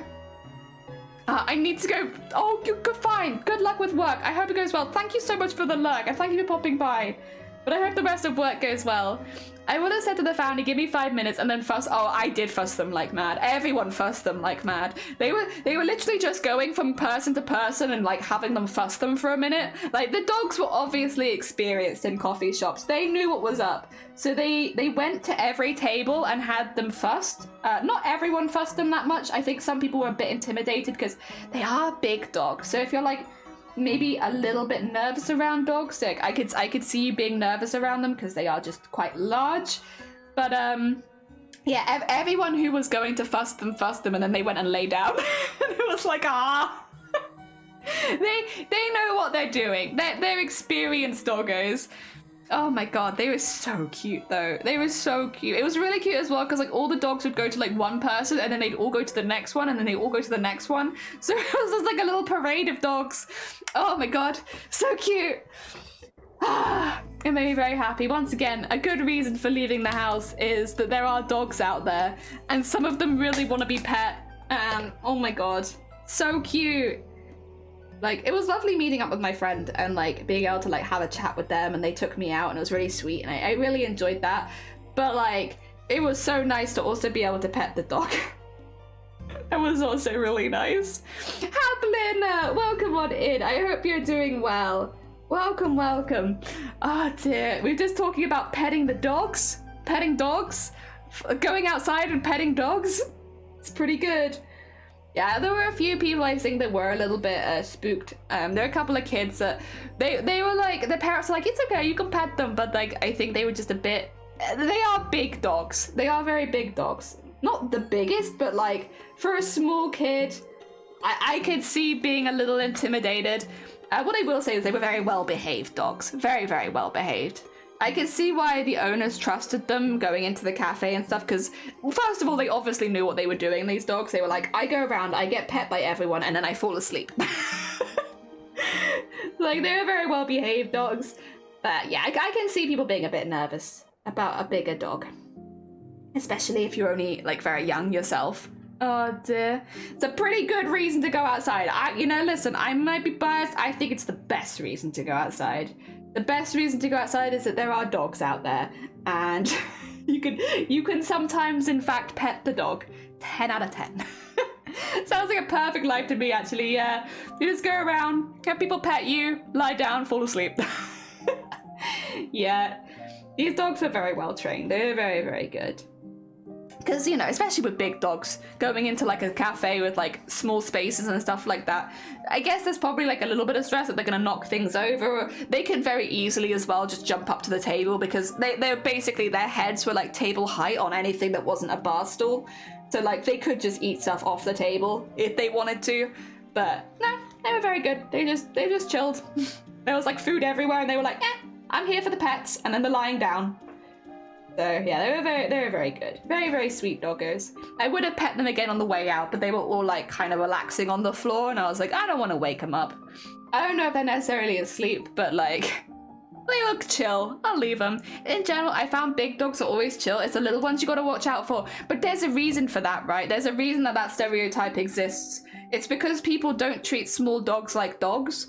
People get a small dog and they're like, oh, I don't have to train it.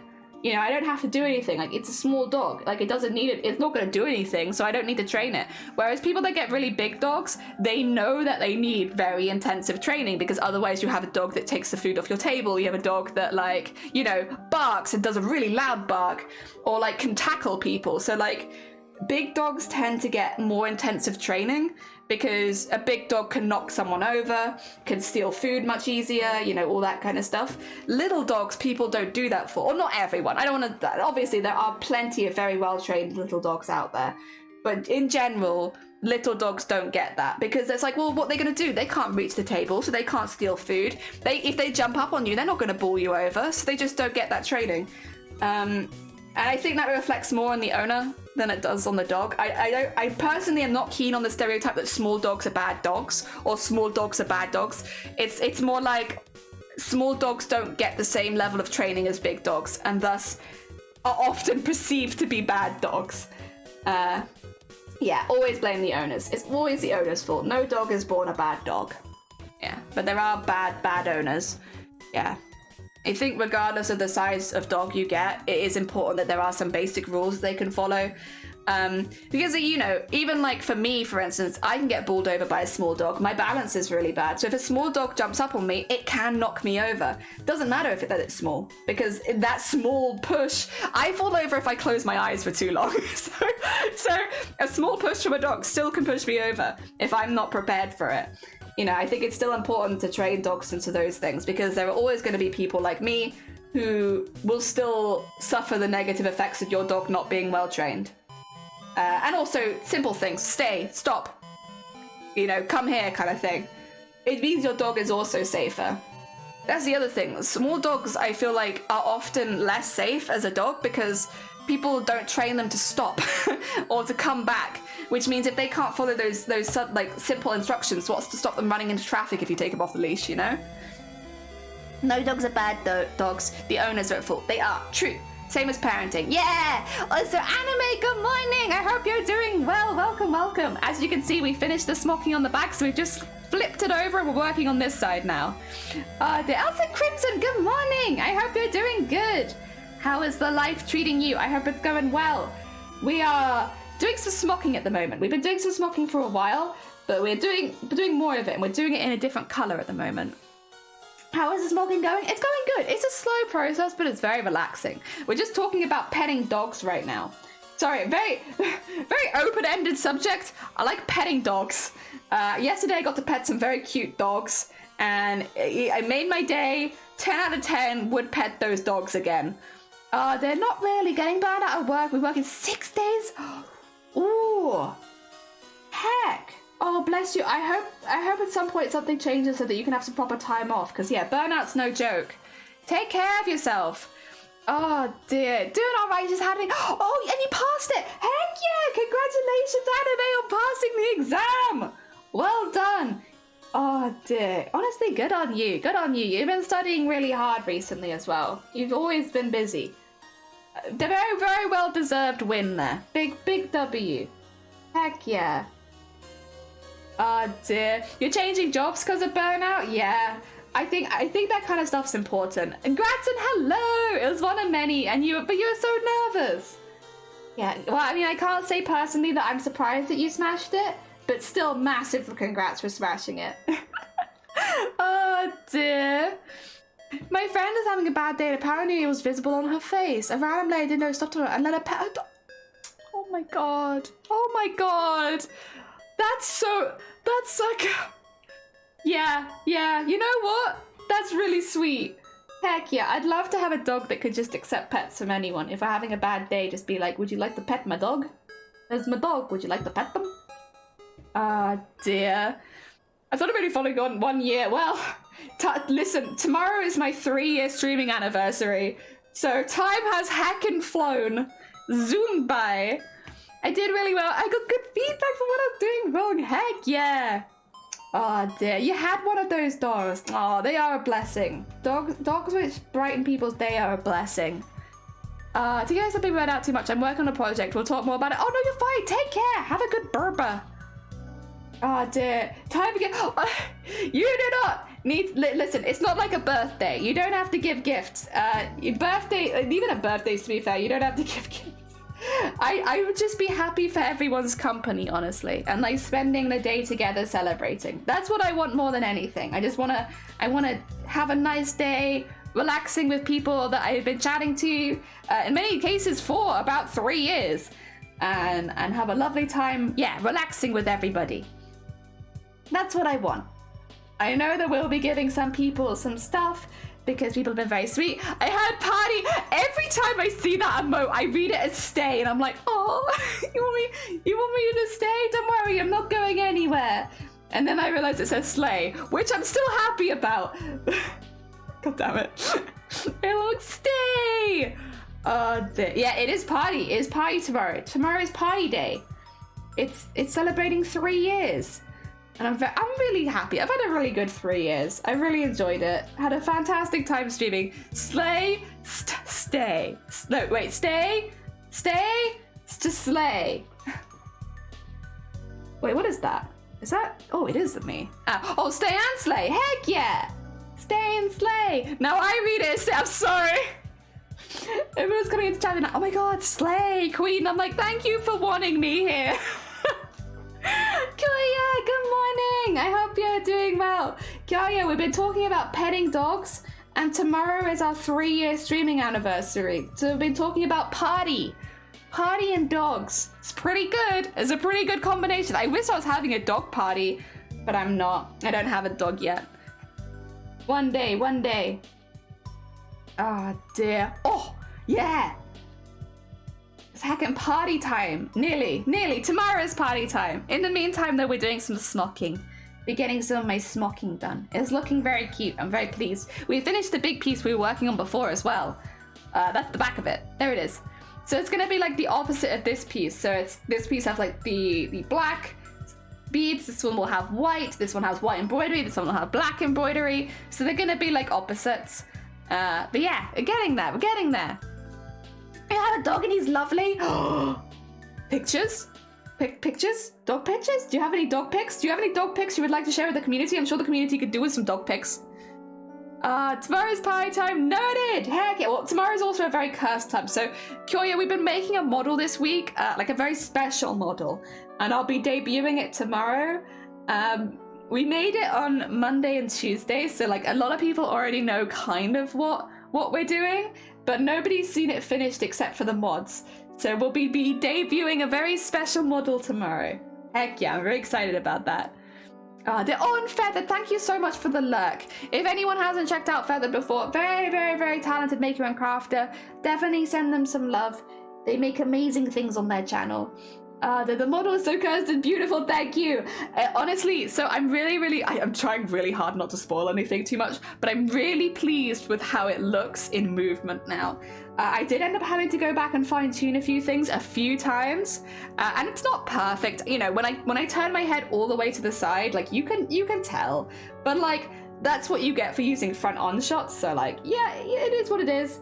I'm still very happy with it. Don't mind me, and it's gonna give my curious era right now.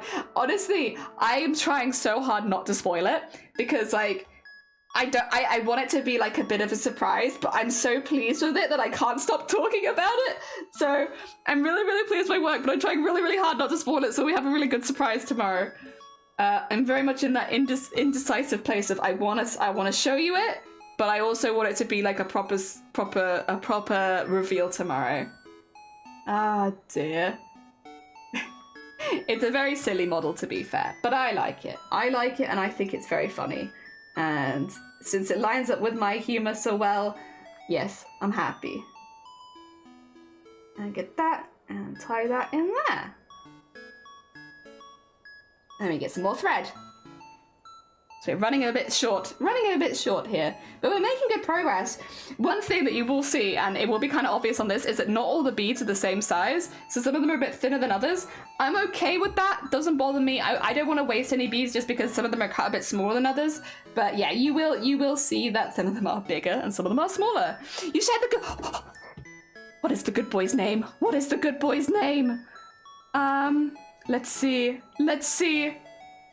I would like to see a good boy. Oh my god, we have a healthy boy. He likes broccoli? Oh my god. Oh, his little feet. Oh my god, he got such fluffy ears as well. So cute. And he liked broccoli. I like broccoli too. See, we got something in common. His name is Apple. Oh my god, Apple. Oh, oh, of course he's a good boy then, because his name's Apple. Oh dear. Right, 2 seconds. I'm gonna put my needle down. I'm just gonna have a sip of my tea, and then we can keep going.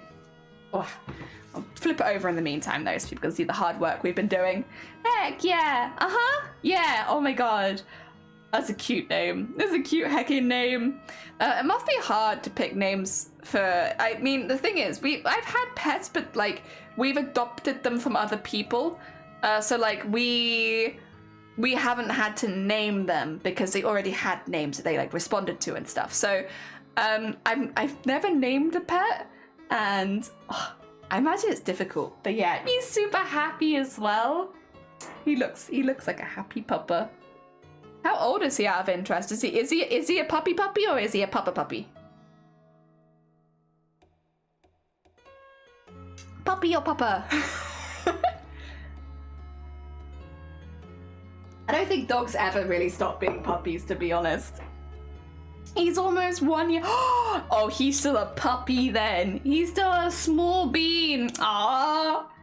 Little bean in July. Oh my god, you got any plans? Are you gonna do anything for birthday? Raven, did I hit Papa? Yeah, we were finding out if Anime Boy Star's puppy was a puppy or a puppa. It turns out they're a puppy. They're still less than 1 year old. So they're still a puppy. Not quite yet a puppa.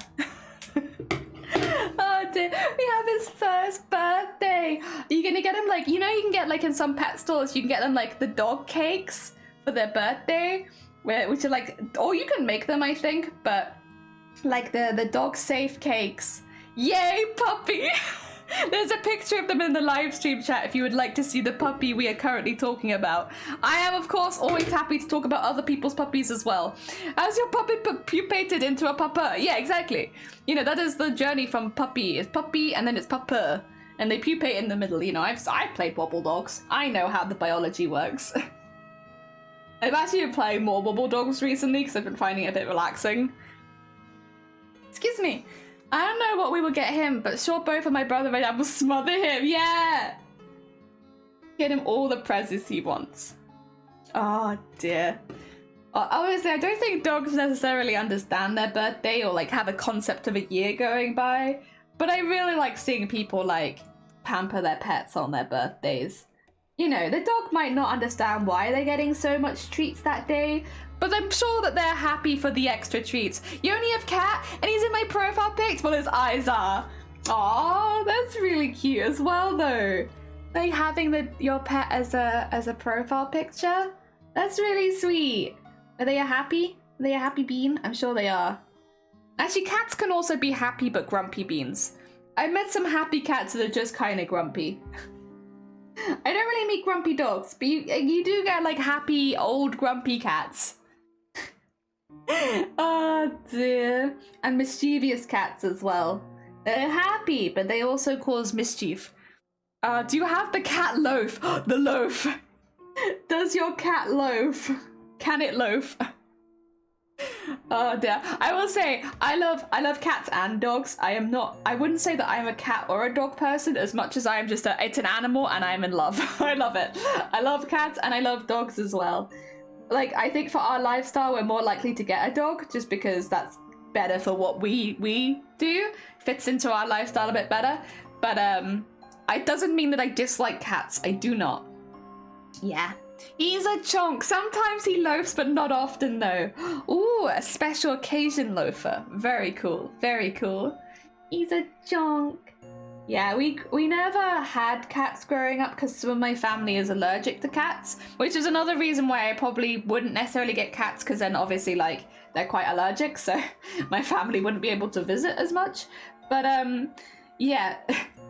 My family was allergic, so we never had cats growing up. But our neighbors did, and they had outdoor cats, and we loved those cats. One of them was a lot more sociable than the other, to be honest. One of them was like kind of shy around humans, especially human children, which is what we were. But the other one just loved attention. Would just come in and just lie on its back and look at you and be like, I'm here for belly rubs, excuse me. And they were so cute. Such a cute cat. We had to be a bit careful and like wash our hands when we go back in the house and stuff, because obviously, you know, allergies and stuff. But Oh my god, they were such cute cats. I loved them. I loved them so much. His name is Kona and I call him Fuzzy, a special loaf. A very special loaf. There we go. So my music just had a quick pause there. I mean, every loaf is a special loaf, really. But that is a very special loaf. Oh dear. I love both. I'm very happy if I get to pet a cat or a dog. Or a rabbit. Honestly, any animal. I'm just like, oh, I get to pet them? Heck yeah, my day is infinitely better now. Oh dear, he likes bat gloves, but he's old. He's about 14 years. Yeah, the cats I knew growing up were very old as well. They still acted like kittens half the time, but they were older cats. And yeah, one of them just liked to lounge in the sun and have you pet his stomach. He loved that. He wanted that every single time we saw him. We'd be like, oh my god, do you want to play? And he'd be like, no, I want to roll on my back and I want you to pet my stomach. I was like, okay, we can do that as well. Oh dear. I want all the pets, but it's impossible. Yeah, I know. I am in the same boat where I'm like, I want cats, I want dogs, I want everything. Guinea pigs, yep. Like, what other animals do I mean, I love capybaras, but I don't really think they're a pet animal. But I would love to pet a capybara if it wanted pets. I would give it a good scritch.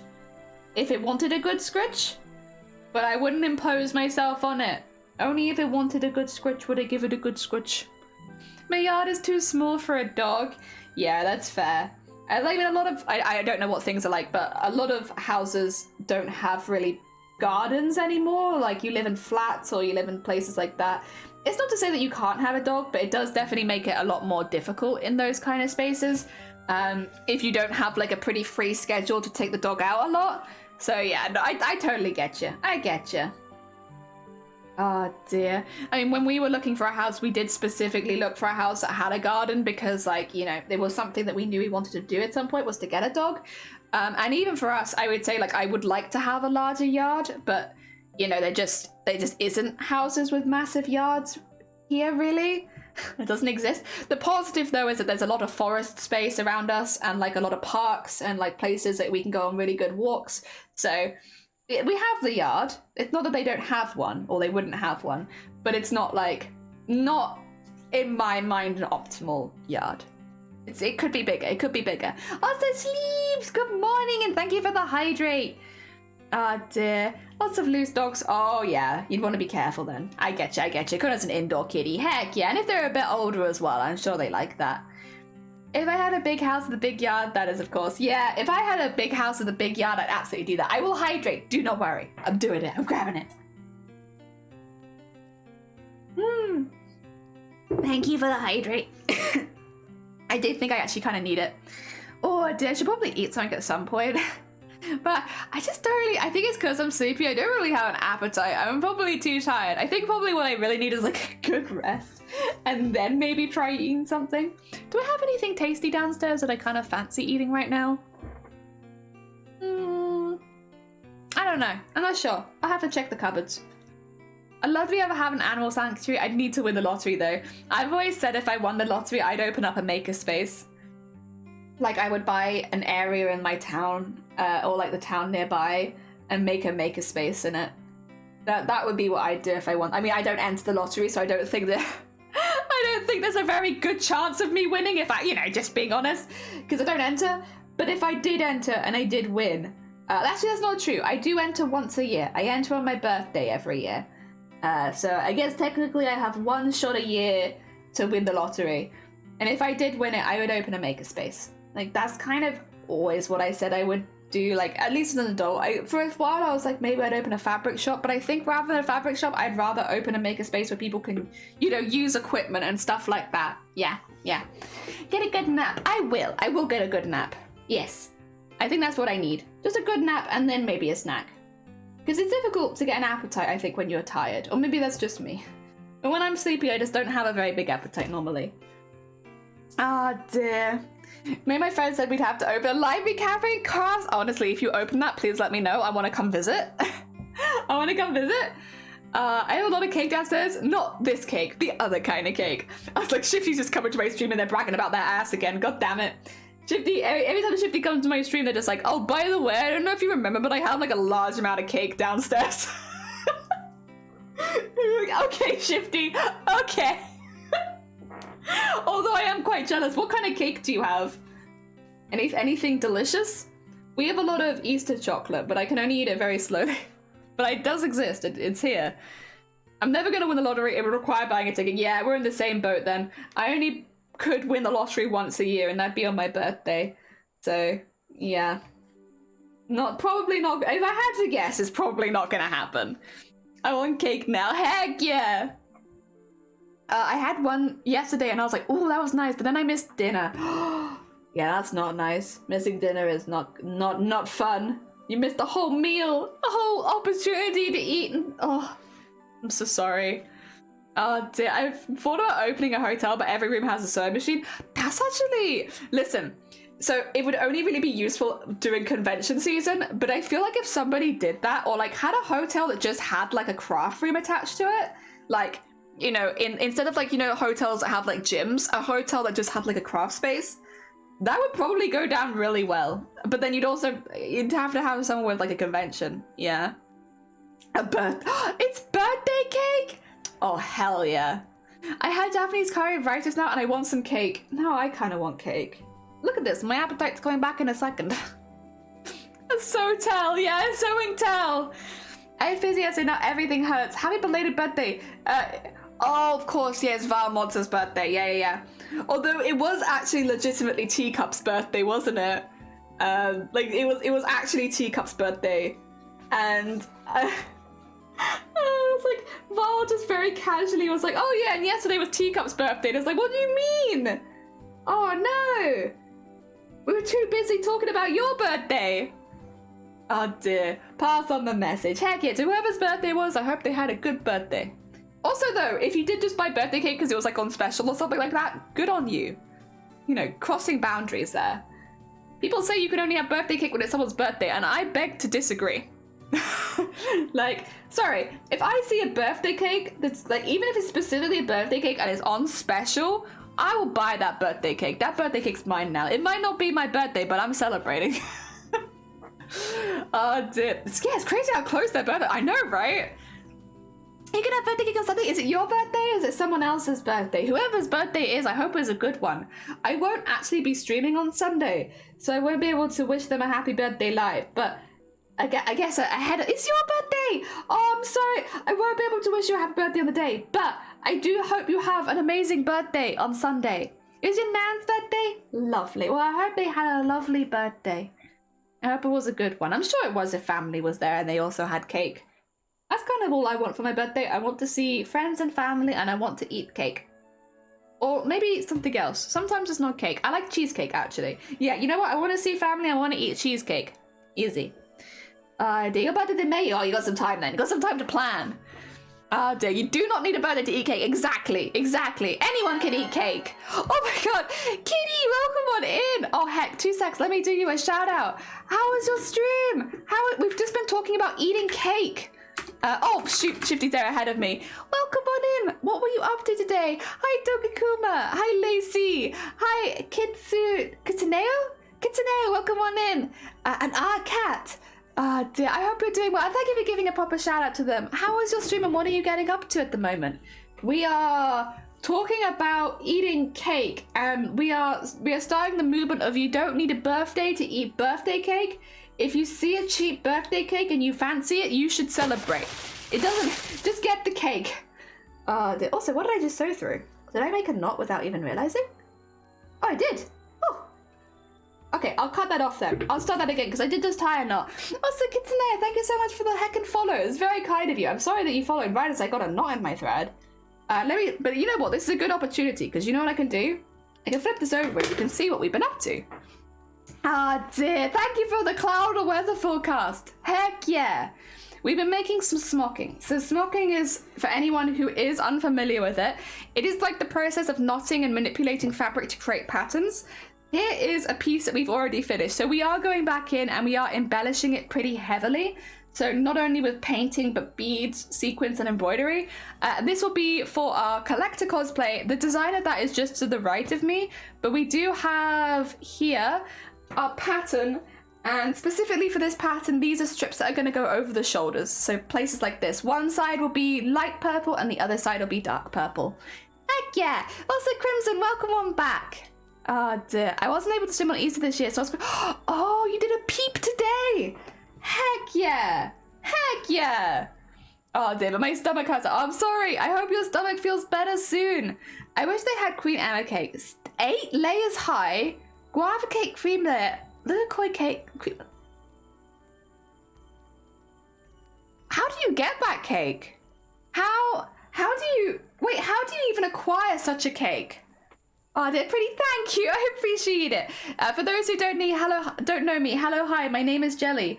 We're normally cosplayers, we make costumes, but we also make VTuber models, do art in general, and play video games. Predominantly, though, we are cosplayers. We mainly cosplay. Tomorrow is actually our 3-year streaming anniversary, so we've nearly been doing this for 3 years now. And I'm very heckin' happy. I've met a lot of really cool people. We've been going for a heckin' long time.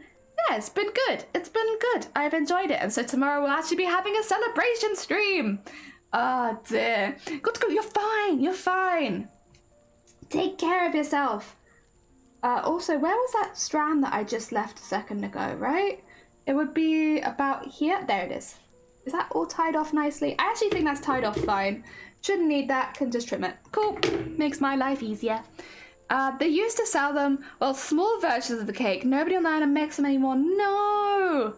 That sounds, it sounds very extravagant. Like, very, very extravagant. Like, I don't know how much of that cake I'd be able to eat because I'm imagining it's very rich. But I would like to try it at least once. Yeah, maybe I should get a cake for tomorrow, because tomorrow we're celebrating. And it's not my birthday, but it's kind of the channel birthday. Also, who made me pastel? Crimson, thank you for making me pastel. I changed color. So yeah, for anyone who's a bit newer here, I use an avatar sometimes. Not all the time, my face is very much out there. But I use an avatar sometimes while I'm streaming.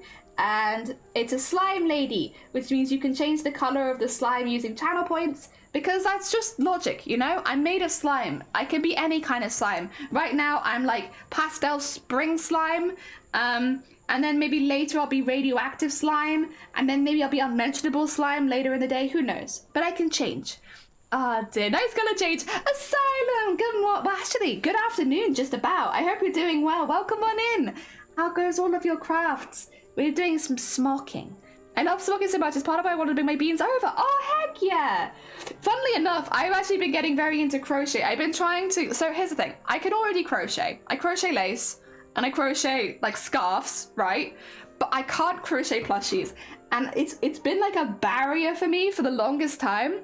So I have been practicing magic circles recently because I've never had to do magic circles in anything else other than plushie making.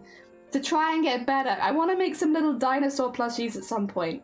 Just for me, really. I just want them. I want more dinosaur plushies, and so, like, why don't I make them myself?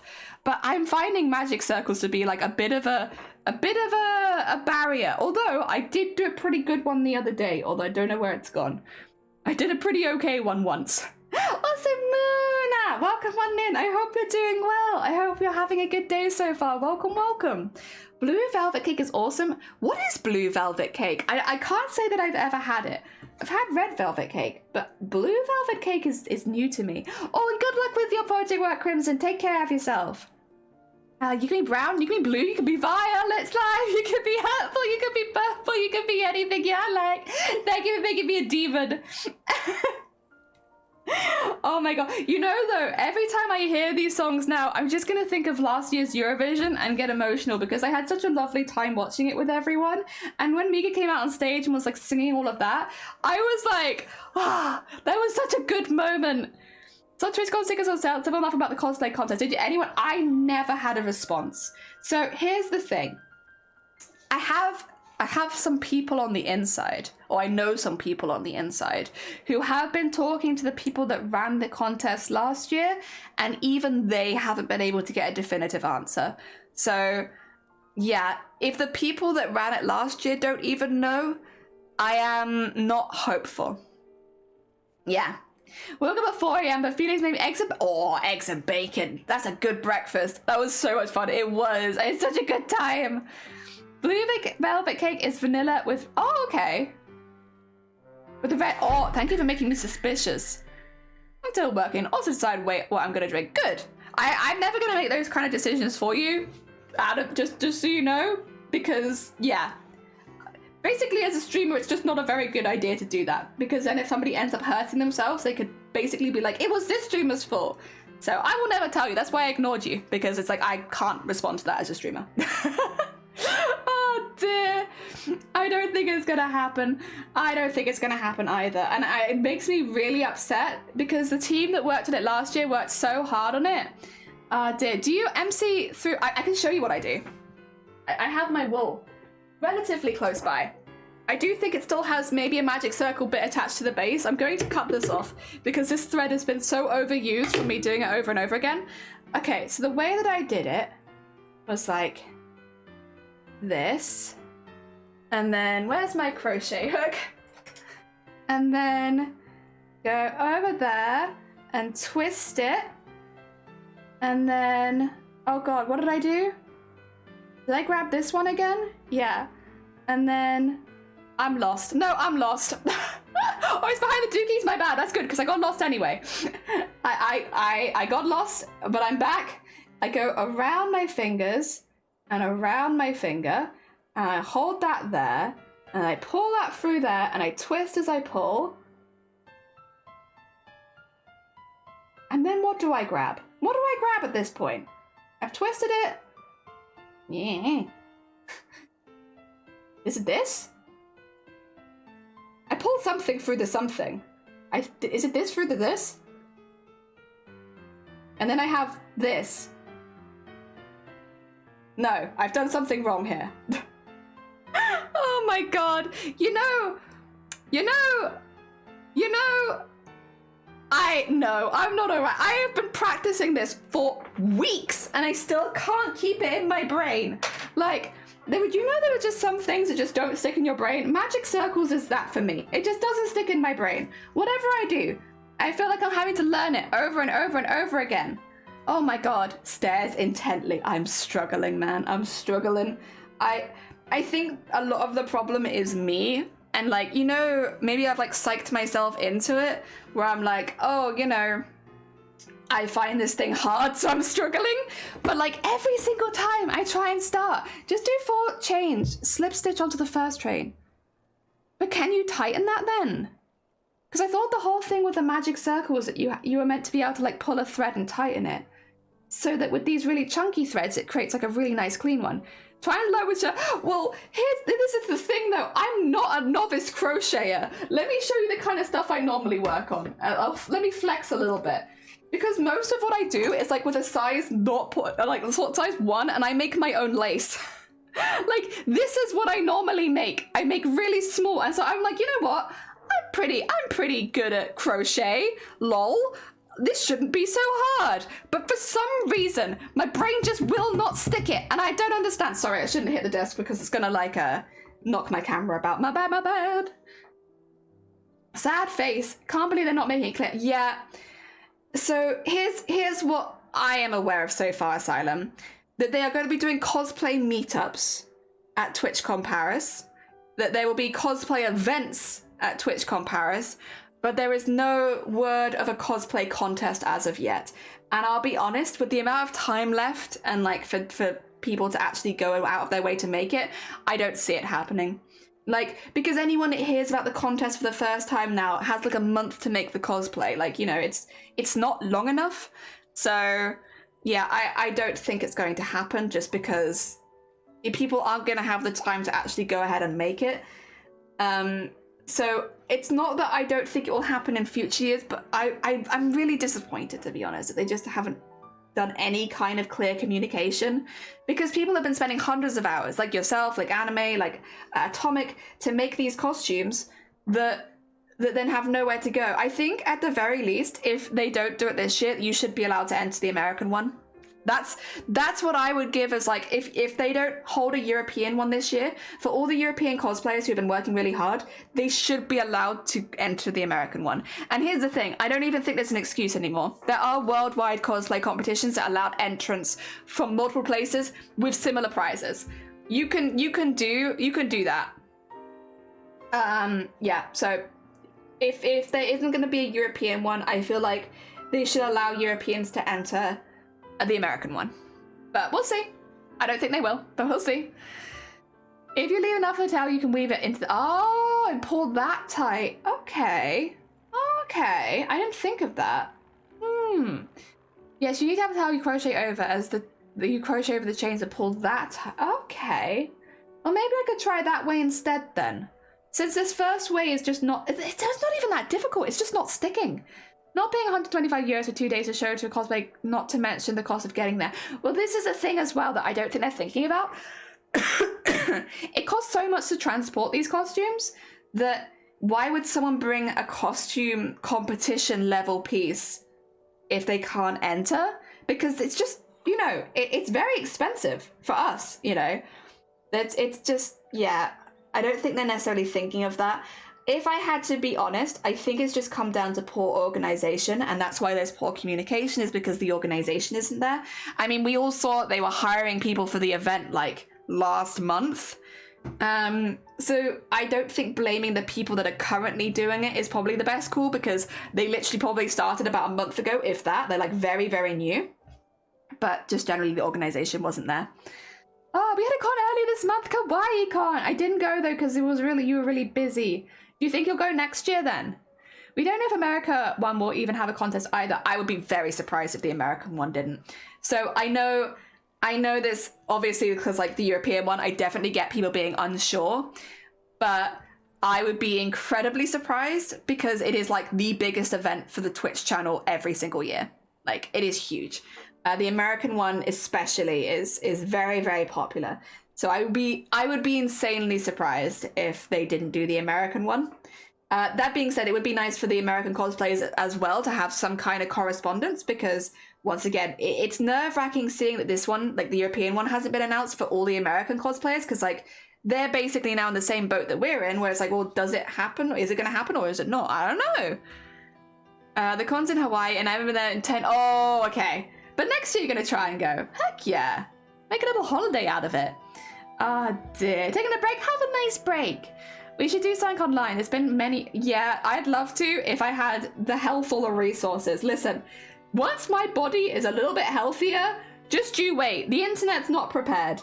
Right now, I only have like a few hours a day where I'm well enough to do anything, and I tend to use those streaming. I think that's one of the things that people don't really get with this condition, is because you always see me here well and chatting. You don't see like the 8 hours a day where I'm like vomiting in bed. So yeah, I think I if I had more health and more time, like that is absolutely something that I would do. I just have to wait to get better. But listen, I don't wanna give away too much, and I don't want to count my eggs, my chickens before they hatch. But I may have started a new treatment recently, maybe, which hopefully, if it works, could see that I get better with, or at least get to a better state within the next 6 months. If things go well, It wasn't what I was hoping for, because obviously we had that whole palaver last month, where the hospital just ran out of medication because of a system error, which was something. That was definitely something. But yeah, we have hopefully got some progress happening behind the scenes, but it's difficult to tell right now because I've only just started it, and it takes at least a few months to start working. So we'll see. Fingers crossed though, that'd be good. But literally, once I'm not ill every single day, you just wait. You're not heckin' ready for it. I'll be so powerful. I'll be so powerful, no one will be prepared. I'm gonna have so much time to do things. My god. The power will be insane. That's what it is. That's why I have all these migraines. It's because they had to nerf my power because I was just too strong. I was too strong. And they were like, this jelly, too strong. Nerf them. And so they nerfed me and they gave me all these migraines. But however, I am fighting back. And maybe soon, this won't be a problem anymore. But who knows? I'm trying not to get too hopeful because you never know. Oh dear. Ooh, ooh.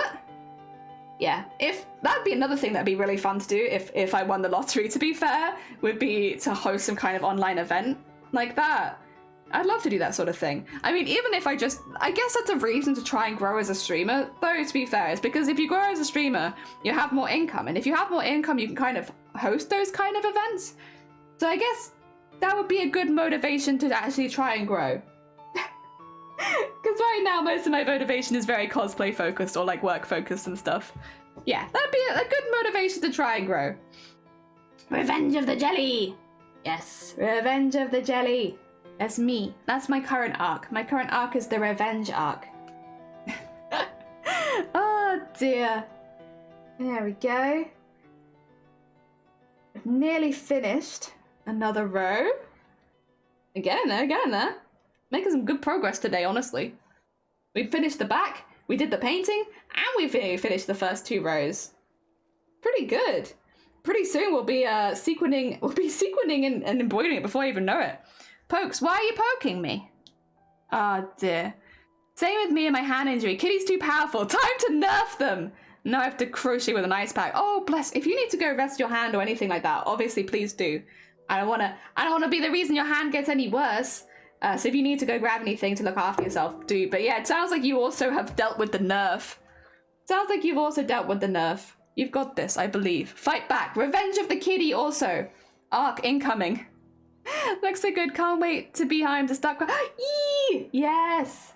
Heck yeah. Oh dear. It'll be really relaxing to come back to as well. Oh dear. There we go. Oh. Is that one of my hairs? It is one of my hairs. I thought my thread had like split. I was like, ew, what's that? My thread's splitting up. No, I'm just sewing one of my hairs directly into the costume. You know what? That's fine. You know, that I feel like there should be a certain amount of your DNA in the costume. Very important. Otherwise, how do people know it's yours, right? You know, the way that I make sure that people know that this is my costume is I make sure to leave at least 1% DNA in it, which could come in many forms. Could come in me sewing my hair into there. There was 1% pasta sauce in the last costume, but we don't talk about that. We don't talk about the 1% of pasta sauce. But yeah, you know, if your costume doesn't have at least a little bit of DNA in it, how do you know it's your costume? It's a little piece of you, exactly. It's my hair. Hand is resting, but we'll lurk. Oh no, you're fine. Get some good snacks. Thank you again so much for the raid. And again, if anyone hasn't checked out they can show you how to do a magic circle, I'm sure. The magic circle that I continuously fail to show you. Go check out Red Kitty. I'm glad I started to reorganize my workroom. You're bringing a cat home? Oh my god. Okay, what is Kitty's name? What is Kitty's favorite food? What is Kitty like? Thank you for shouting out Red Fred Kitty as well. Sorry, other Kitty. What is Asylum Kitty? What do they like? What do they dislike? Do they meow? Are they a vocal cat or nah? Please tell us all about this kitty. I would like to live vicariously through you and your cat, please. Oh dear. Oh, blood, sweat, and tears. Yeah, although actually, I think it's mainly just blood in my case. Like, not too much sweat because I do build my costumes to like be pretty breathable because I run hot as a person. So not too much sweat, and I don't normally cry into my costumes. I try to make them pretty relaxing for the most part. But blood, definitely blood. There's definitely blood in all of my costumes. Normally it's in the inner layers, so you don't normally see it, but I definitely bleed in them. And I didn't want to say, but like, listen, there's already blood in this cosplay, I'm sure. I get a yes. I'm adopting my mum's cat, and she's a calico, so mostly white with black. Oh my god, a beautiful kitty. Oh, so sweet. Heck yeah. Aw. Oh dear, very heckin' sweet. I'm sure she'll have a lovely time living with you. A calico, magic circles and stab things until they're cute because my hand doesn't have as many issues of needle felting. Yeah, this is kind of what we've worked around as well. I love using a sewing machine, but because my vision is so bad most of the time, it's just not really safe to use a sewing machine on stream that much anymore. So this whole costume now is hand stitched top to bottom.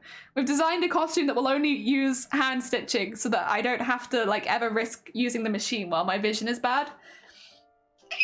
I miss my Tawny. She passed in 2018. I'm sure she still watches you though. I'm sure she's like nearby playing with something. Like a ghost cat would be the most Probably the most stereotypical ghost as far, like ghost cats will be like very mild poltergeists, right? They knock things off the table. That I like the idea. Could somebody do a horror film where like someone thinks they're like haunted by like a really scary ghost because it keeps knocking things over and stuff, but in reality it's just like a colony of ghost cats and they're just acting like normal cats, like knocking things off the counters and like throwing things across the room and stuff. Like the ghost hunters come and they're like, I regret to inform you that it is not a poltergeist. You are just living with a family of ghost cats. Oh dear, she's pretty vocal. She was very shy. But I started to live here and now she likes to sleep with you. That's so cute. Title, a mild poltergeist story. Yeah, I think cats would probably make the most stereotypical poltergeist, right? Oh dear.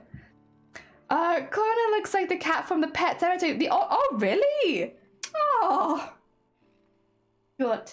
Did you have an accident with a tailoring shears because of this cosplay? No, I had an accident with a needle that I did have one incident, didn't I? It wasn't the scissors though. When I was I don't know how I did it. I'd have to look back at the clip to work out what went wrong. It's healed now though. I cut like the inside of this finger, but I like put the needle in and just pulled up, so it like sliced open the side of my finger, and like that very quickly it wasn't like the worst cut, but I guess just because of how I did it, it like bled an awful lot. Although I did manage to keep that pretty far away from the costume, so hopefully I don't think any of that got on the costume. But yeah, that was a pretty intense one. That's like the most intense needle injury I've had for a long time. Shame that it happened while I was on stream, because I ended up like leaving stream quite quickly just because I was like, I don't want to accidentally bleed. Like it wasn't a bad injury or bad cut, it was just like very, very messy. And Twitch has rules against showing blood and injuries on stream. So like I ended stream mainly just to make sure that I didn't accidentally break TOS by having my finger in shot. So yeah, it's always a shame when you have to end stream like that, because it's like, I'm fine, however, this is a problem and I don't have a plaster, so I guess I end stream. I get it though. I do understand why, because obviously that's not a good thing to be showing on a platform. Like, you don't want to show that kind of stuff.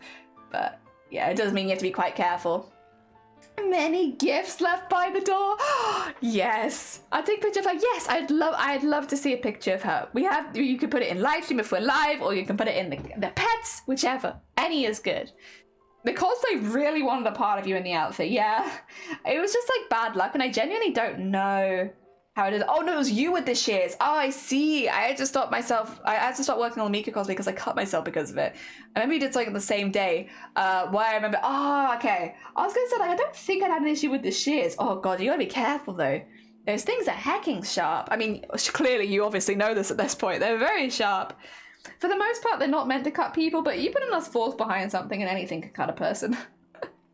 Oh dear. There you go. I think I do need some more thread in a minute once I tie this off, but it looks so cool. And this is the problem with working with a slightly dark color, is like the details are a little bit less easy to spot, but the nice thing about it is the white spots are really clear, whereas I think in this one the black spots don't show up quite as well, but the white spots show up really, really well on this dark purple. So bad that the detail doesn't show as well, but really cool that the spots in particular do. I guess positive and negative, and that's good, because then they'll both be good fun to work on. We got a lot of them to work on as well. This is the first dark purple out of 9, although it is one of the biggest. We have to do 2 more big ones of this size, and then we stagger them down so they get like smaller. Oh, okay. I'm just going to trim that there as well, because the thread's being a bit funky, and I'd like to get some new one. It does look cool though. It does look really cool. I'm looking forward to filling all the space in between with the sequins. I am going to use, I had one spare, there it is. I am going to use the iridescent sequins again, but they're going to look quite different with this part because it's like a lot darker and they're basically see-through, so they'll still get the same kind of glow effect as that one, but much darker. Yeah, so that's the plan. Same sequins, but they'll just look very different. I should go to bed, but I don't want to. No, you're fine. Get some good Z's. And Scott, welcome on in. Thank you so much for the egg smash. I hope you're doing well. Scott, it's our 3-year streaming anniversary tomorrow. It's nearly been 3 years.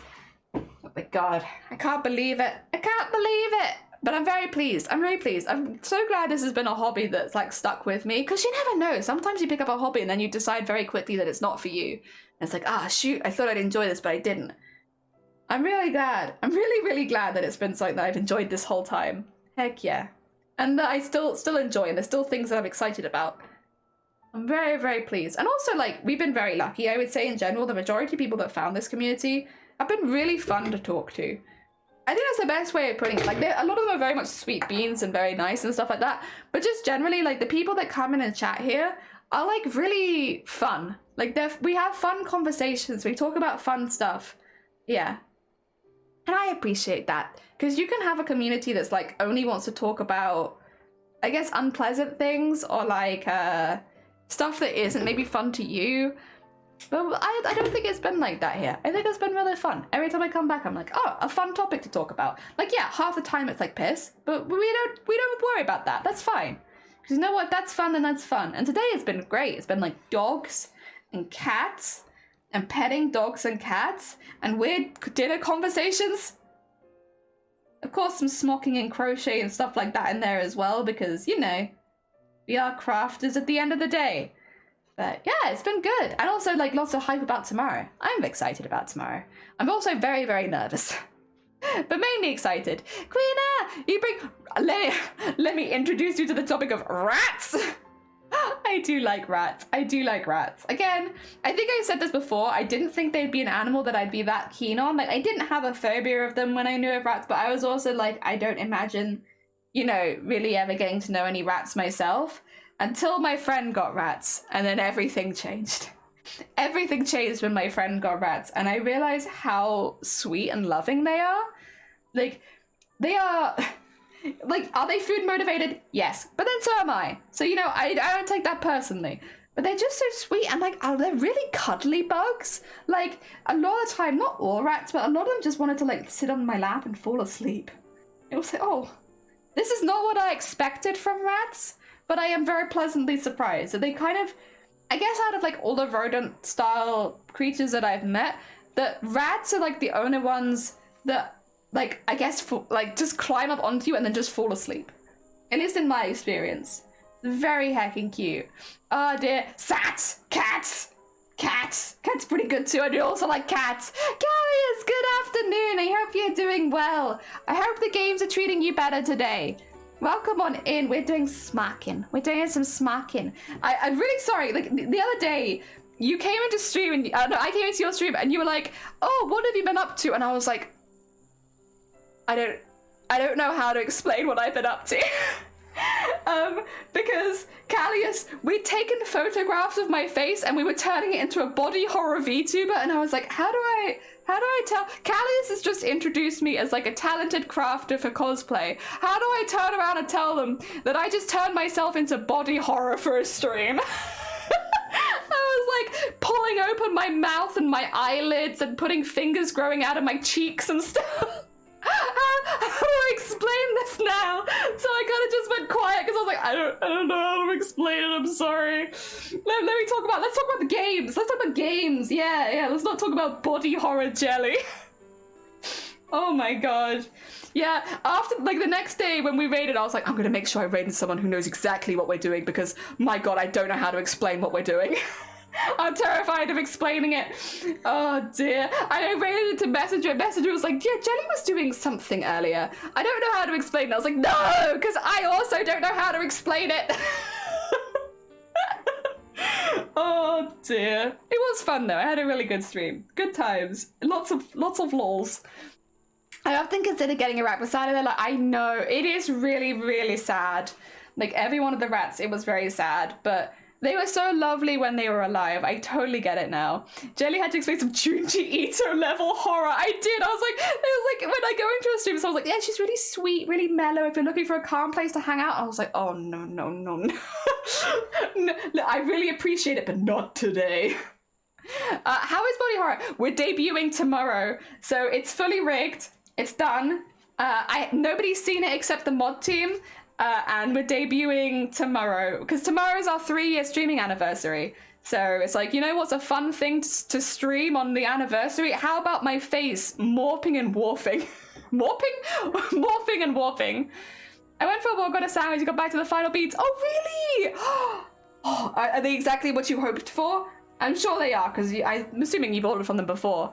Oh, dear. You're back. Welcome back, Anime. I hope the boy is good as well. The good boy Apple. I hope, now that I know Apple exists, I'm like, every time I see you, I'm going to be like, so how's Apple? Is Apple getting extra pets? I hope so. Also, thank you. Yeah, I think since you've been gone, we've painted where the bows are like a little bit lighter, so that when you close them up, there's like a little bit of a glow around where the white beads are. We finished the back, and then we've kind of been going along the front, so we're getting there. He's good. He's sleeping. Oh, yeah, we've mainly just been talking about animals today, honestly, and I'm very here for it. Oh, also, I need to do Caligus and Amazonia anime, some shout-outs. I'm trying to get better at shout-outs. This might be maybe my New Year's resolution, is to make sure that I'm shouting everybody out, because we do have a lot of very talented people in this community. And people deserve shout-outs. Let me just get my mug in view really quickly. There you go. Now you know that I'm hydrating. We had... It's Callius, who's a very, very talented Apex player. You may have seen them playing some games with B before. Very, very good bean. And they do very, very fun streams. So if you're looking for a place to chill for a few hours, that's a good opportunity. Also, we have Amazonia Cos, who is quite literally the world champion of cosplay right now. They represented the UK, and then they also won that. Very, very talented bean, and is currently making their own embroidery kits for sale, so that you could learn from the best. And then we have I was going to put the M wrong way around, my bad. Anime Boycraft, a very, very talented cosplayer on Twitch. They've actually been making a cosplay from start to finish. They've been making Venti from Genshin Impact, and they've been doing the whole process live, including all the pattern making and stuff like that. So if you have an interest of cosplay from start to finish, definitely check out Anime.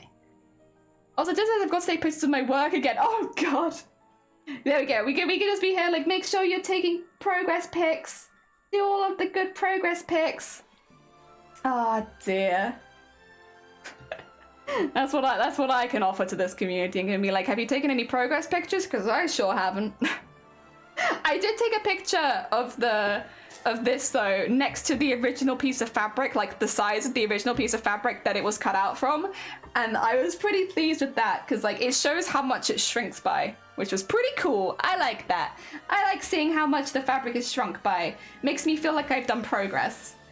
Even though I guess visually there is progress, it's just slow in it. It's slow. So seeing like how much you shrink the fabric is like, hell yeah. Oh dear. Heck yeah. Thank you for that. No, it's all good. How's your day been? It's been alright. I haven't slept a lot and I've eaten a lot of sugary food, so I'm feeling pretty like buzzy. Although I will say the buzz is starting to go down. The buzz from not sleeping much and also having a lot of sugar is starting to wane. At some point I'm gonna crash. I'm gonna have to end stream because I'm just like, the sugar has left my system and I am dead. But other than that, it's okay. Might be a bit lurky, learning how to make. If when you finished it, Shifty, if you make a donut, you can always post it in the food channel, and I'm sure everyone will be very supportive of your donut making excursion. I think everyone would be like, oh my god, a donut? Hell yeah. I was going to take pictures of the mock-ups they made for the exam at school. I don't know why I always forget those. Well, because you're concentrating, right? You're concentrating on what do you call it? On doing the work. I think I get into the same headspace where it's like I'm concentrating so hard on like getting something finished that I just don't take pictures of it while I'm working on it. Yeah. Oh, you're doing the donut in Blender. Everyone always talks about making the Blender donut. It's a very I didn't realize that it was such a controversial topic, but the donut blender is controversial. Because a lot of people are like, you know, that's how I got into Blender. I made the donut. Yeah, post it in food and see if you can trick anyone. That'd be a good idea. See if you can trick people by posting it in. Obviously, everyone in stream now knows, but I'm sure there are some people who aren't here that could maybe be tricked. Oh yeah, do a Shifty96 Jester. Trick them. Make fake food. Actually, I kind of want to do that. I'd still eat it. Same. It's controversial. Yeah. So the controversy with it is a lot of people say who are maybe, so here's the thing, it's split, it's a big split, 50-50 kind of thing. People are like, it's a really good way of getting people into Blender and getting people into like trying 3D modeling. But then a lot of people prefer bagels. So they're like, the donut blender is mid. No, it's more like they don't like the way it teaches you skills. So a lot of people find that it's so split because it's like, obvious. I think it comes down to everybody learning in different ways. But some people will say the Blender donut is a really good way of putting people off using Blender ever, because it doesn't teach you a lot of important skills you're using more complicated modeling. So as soon as you want to advance the skills, you don't have any of the base knowledge. But it's difficult. It's a very split one. And as someone who is not on either side, I'm just kind of like, I didn't realize it was controversial, but it is controversial, apparently. But I don't think it's controversial for you. I think it's more like a controversy about the people that, it's between two groups of professional 3D modelers. It's not you. Someone like you doing it is not controversial, but there are people who would argue you're either making a really good decision or a really bad decision, you know? It's just two groups of people that learn differently, I think, is what it comes down to. But yeah, some people think it's a really bad introduction. Some people think it's a really good introduction. I think any introduction is better than nothing if it gets people to give something a try, personally, but I also don't really do 3D modeling, so I don't know. You're not doing a donut? Fair. I think more just to give some experience of what they can make rather than giving people the skills they need. It's like a taster. Yeah, I think, it'd work as a taster. Maybe Shifty, you're going to become like an expert 3D modeler and you'll look back on it and be like, I understand the donut controversy now. But yeah, as an outsider, do I understand? Not really. I just know that it's like, I keep seeing things on Twitter about it where it's like, do the donut, don't do the donut, do the donut, don't do the donut. And it's like, what's going on? Is the 3D modeling community all right? You have made a grievous mistake. What is your grievous mistake, Jason? Oh, Jason, I also need to contact you after stream, just so that you're not surprised when I reach out and I'm like, oh hi, Jason, it's me, Jelly. Reaching out. I will be reaching out to you after stream. Be afraid. Be very afraid. Oh dear. That is another grievous mistake you've made. Is having your DMs open. You could be scared. The donut's a good taste, you might say. A good taster. I see what you did there. Oh dear. It's like taking a cooking class and having to spend an hour learning how to cut onions. Yeah, I get what you mean. It's a fundamental skill, but it's not gonna hook me. Yeah, I think what it is that people have done other tutorials that maybe cover those skills in like the same way as a donut, but they're just more useful skills, but they're not as popular as the donut one, right? So the donut one's the most popular, and then there's people are salty because they're like, well, my tutorial covers the same skills as the donut so much more and makes it easier for new people, but nobody watches my tutorial. That's the kind of vibe that I get from this whole controversy, and I'm not saying that their tutorials aren't necessarily better, because they might be, but it just feels quite salty. Like, you know.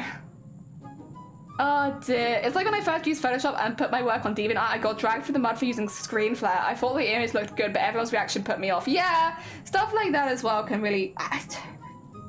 People, online, everyone's a critic, innit? Listen, I like my art, leave me bloody be.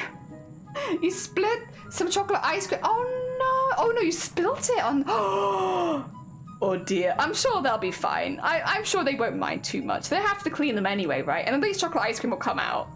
Oh, I gotta do the tutorial first. I just want to make a tasty donut. Heck yeah. But I would still say, put it in the food chat and see if you can trick anyone with it. That'd be quite funny.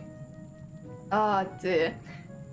I say do what you want and learn how you want. Yeah, honestly, how to put it? I think as well, if no one's asked for feedback, why are you actually giving feedback? Like, do a little bit of self-reflection. If they are just proud and they've posted a picture, why are you choosing to give them feedback? Like, why is that something you've decided to do? Because they've not asked for it. Like, it's a very different thing if they're like, I'm new, can I have some feedback? Then yeah, sure, they're asking for it. But if no one's asking, why are you doing it? Out of curiosity. Like, what drives you? to say this to some stranger on the internet, because I'll be honest, it's a red flag to me if you have to explain something that people haven't asked. You don't seem like a very fun person, that's for sure. Jason, some chocolate ice cream. Don't worry, your secret is safe with us here. Don't worry, Jason, secret safe. Oh, you got pictures in life. What? Oh, it is. Oh my god, beautiful. Oh, and the eyes as well. Oh my god, what a beautiful cat. Oh my god.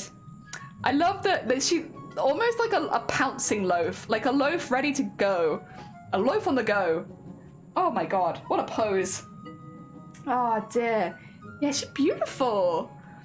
If they say they're new and want feedback, then be nice about the feedback. Yeah, and that's the other thing. If somebody asks for feedback, you can give the same feedback in two very different ways. You can come about it, you know, you could, the same issue. Say somebody was looking at my smocking and they were like, yes, I'm not seeing the color differentiation between the smocking very well.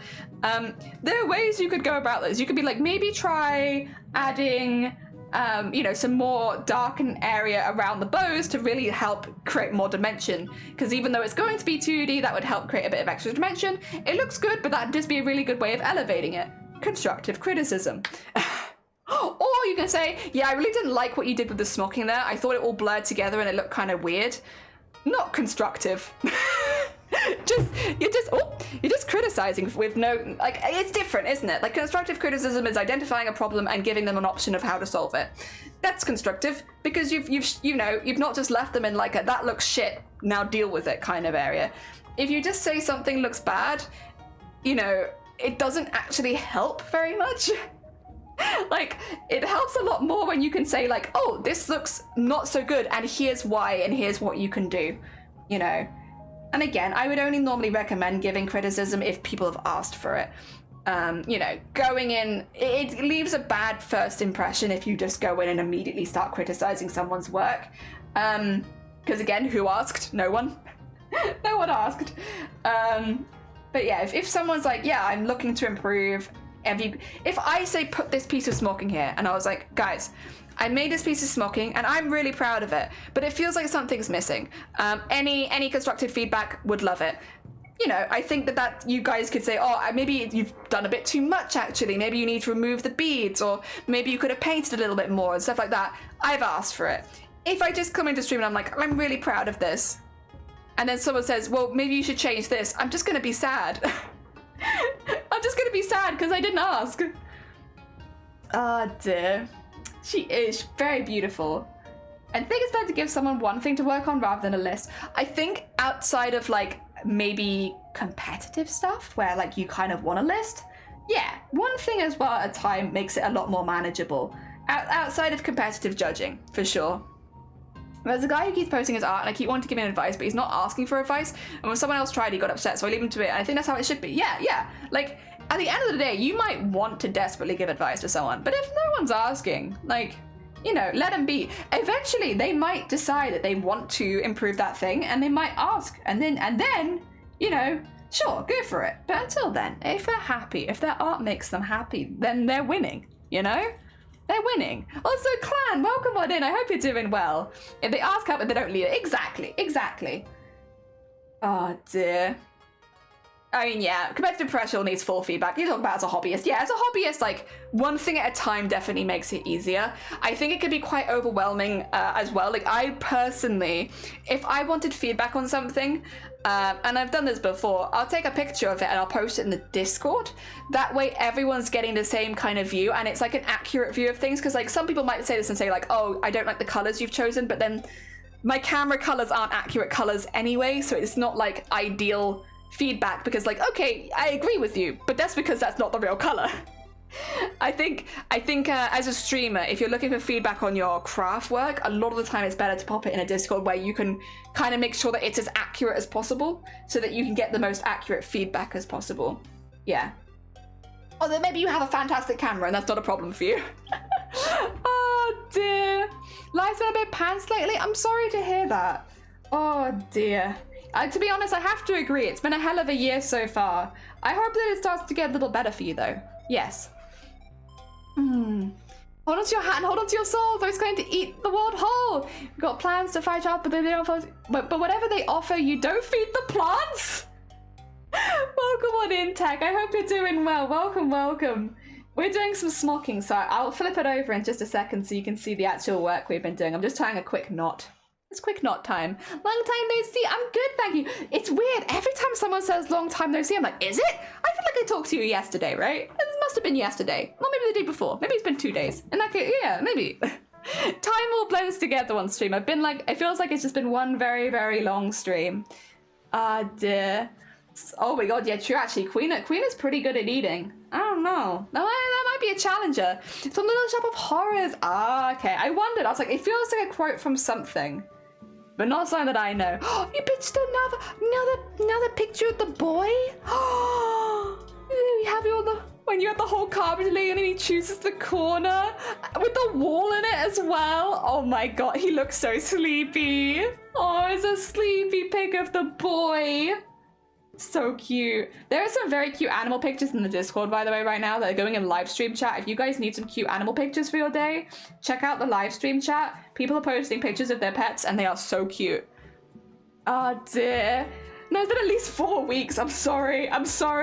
Time stands still on Twitch.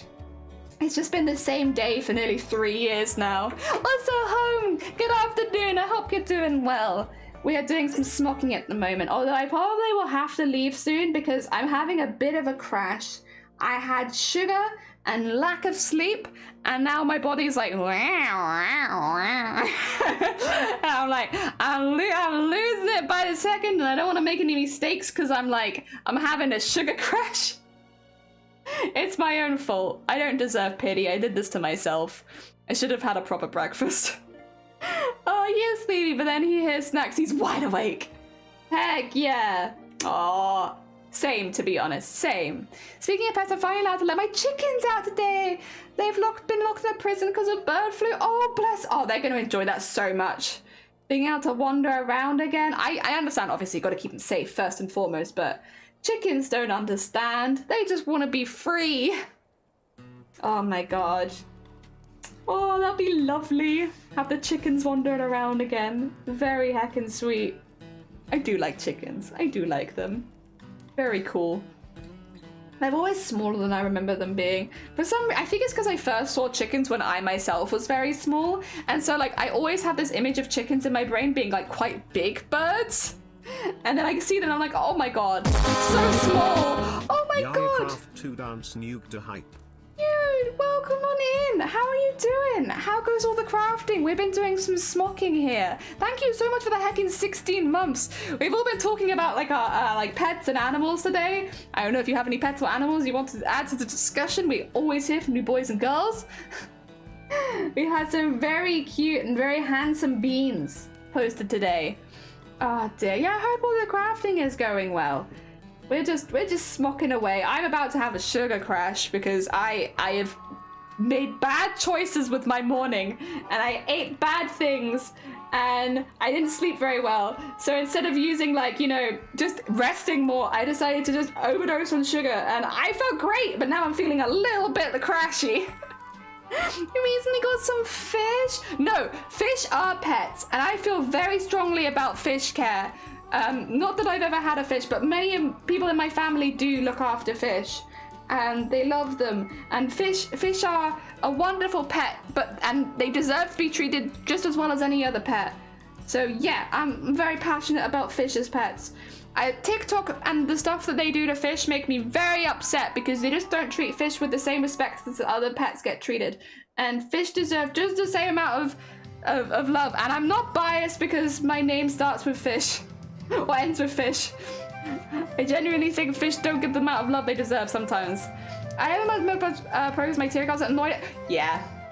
You're not the first person to come in today and say that, and like you won't be the last. And I feel your sentiments 100%.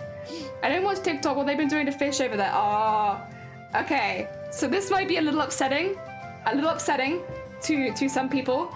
Heads up.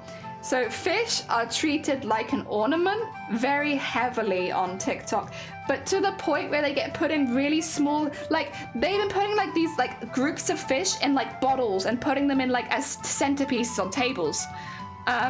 They don't even like acclimatize them to the new water, which means it's very likely that the fish will just die after they finish filming. And like they talk about like getting new fish and replacing them like nothing. Like half the fish in these TikTok videos probably don't last longer than a week before they're killed.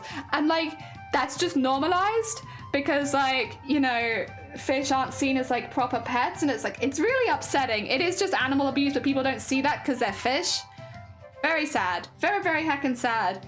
And TikTok doesn't crack down on it the same way that they crack down on, like, you know, if a dog was put in a similar situation or a cat, then yeah, TikTok would remove it. But fish, not so much. Axolotls as well. Like, a lot of people have been doing, like, rescuing axolotls from the wild, where they put axolotls in dirty lakes and then pick them out and be like, I'm rescuing it. But they're like albino axolotls and they don't exist in the wild. So there's like literally no way that you found an albino axolotl in the wild. I'm sorry. And especially since so many people are doing it. They're like, yeah, I rescued this beautiful axolotl from the wild. And it's like, they don't exist in the wild.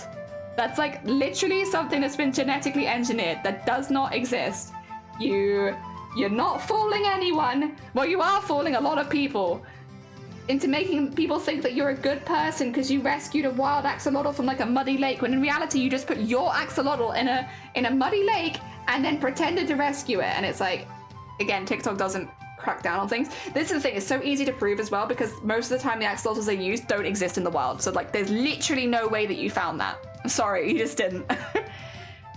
All my travelers books, I'm going to be an expensive trip, but I'm helping an artist. Oh, okay. Well, that's good at least. I'm glad you at least get a free ticket. But yeah, it is very frustrating the way that's gone down. The Owl House finale crushed me and I've been crying every day. The last like 5 minutes was like the ending, the outro was so rewarding though. Like, I am so sad we don't have those characters anymore. A lot of people have been saying though, they did set it up very well for a spin-off show. They did. They did set it up very well for a spin-off if they wanted to. And that wouldn't necessarily have to be with Disney, I guess. But yeah, we'll see, we'll see. People suck, they do. Kiddo is super excited about the fact, oh, wait, you're getting 2 more tomorrow? Oh, good luck. I hope that it goes well. I'm sure they'll love it. I'm sure they'll love it. Fish can be wonderful. They might get sick from the muddy. Well, yeah, this is the thing. It shows no care for these animals.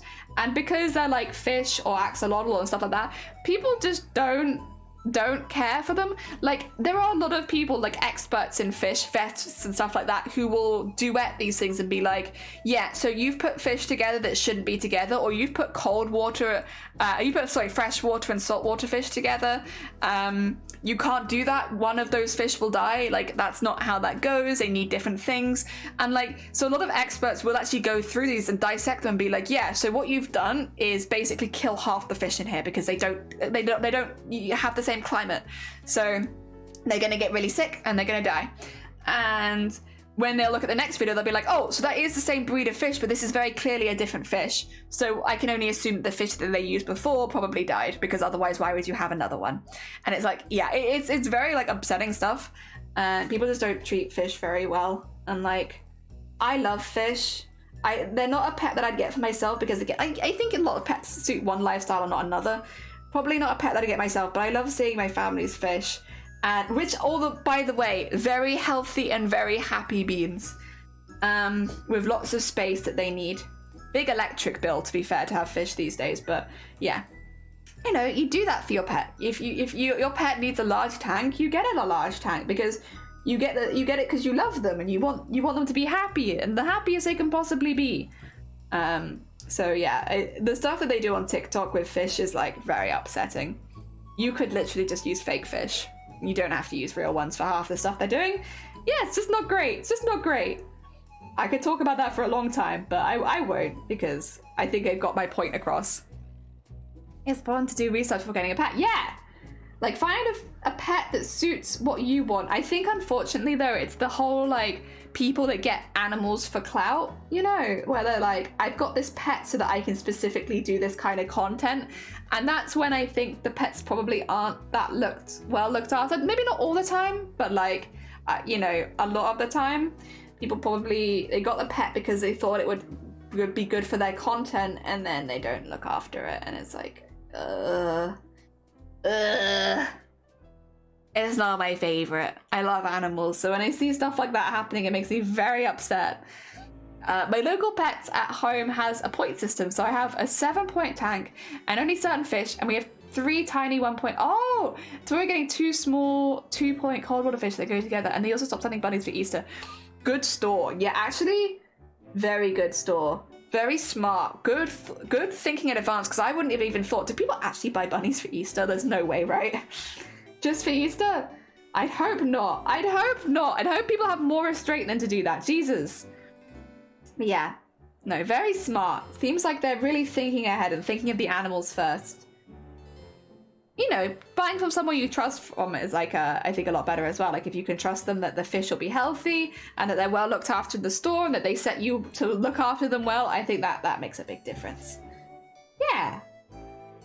Also, because a lot of fish really do grow, like live a long time. I think that's the other, like the stereotype that fish don't live a long time is like bollocks. Sorry. Like a lot of fish live a really long time. Oh, that's one thing that breaks my heart. Okay. The tortoise ones.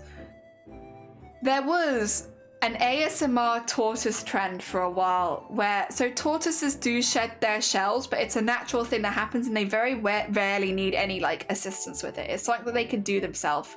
And if they shed it too quickly, it can be very painful for them. There was a TikTok trend where people would forcibly shed their tortoises' shells. Like they would use tweezers and peel bits off that weren't ready, and you can see that the tortoises are in pain. Like even though tortoises aren't particularly vocal creatures, you can just tell by the way that they're wiggling and like opening their mouth and stuff like that, that it is hurting them. And there was a whole trend of people getting tortoises just to peel them. And it was like, I had, like, this was before I got TikTok, and it really put me off getting the app because I was like, this is actually disgusting. Like, it's disgusting that people do this. It's horrible. Pesselheim has improved since I last went in. They used to be the worst fish at one time. I'm glad that they're, like, getting better at it then. A red light system based on how easy. That's also very smart, because a lot of very beautiful fish are not great for first-timers. That's because you don't take care of them, yeah. The dog grooming route has a clear glass, so you can watch the dogs get cleaned, and that is super cute. I think they've done that with reptiles as well. Like, yeah, also opening snake eggs, all that kind of stuff. Again, there's just certain animals that people just don't see as worthy of respect and care as others, and it really shows. Like, you pick and choose the animals that you choose to respect. It should just be like animals are worthy of respect and care, full stop. And like, I don't feel like that's such a crazy statement, but like some animals really do be getting a lot more than others. And yeah, I think it's like based on intelligence and maybe how cuddly they are a lot of the time. The less cuddly an animal is, the less respect they seem to get. And it's like, just, if you don't want like a snake or a tortoise, don't get a snake or a tortoise, get a dog. You know, get something where you can give it the cuddles and love that it wants. It's not saying that all snakes and tortoises don't want love, but like, you know, research animals before getting them. Yeah, for sure. Oh dear. Also, Murigi, rats. So we were talking about rats earlier. Again, like, I didn't think I'd love rats as much as I do now, but like, because some friends of mine got rats and they are so cuddly and like so sweet.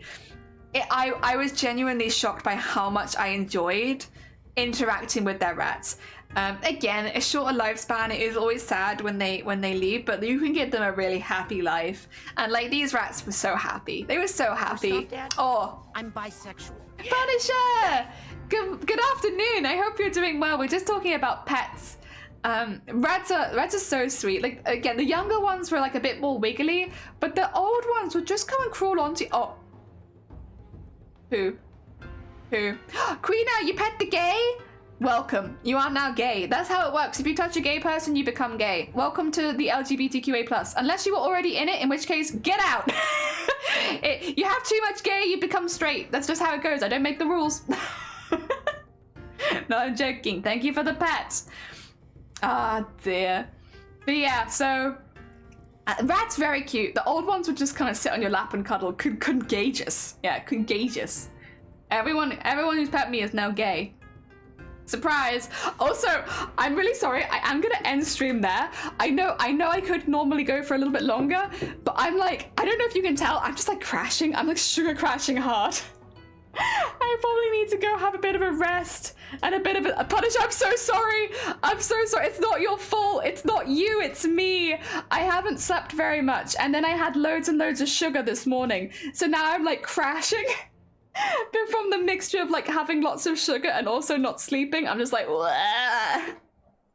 So I'm gonna take off for the night. However, tomorrow we have our 3-year streaming anniversary. So we have like a really fun a fun stream planned and lots of community games and stuff like that. So hopefully it should be really fun and there'll be something fun for everyone. Yes.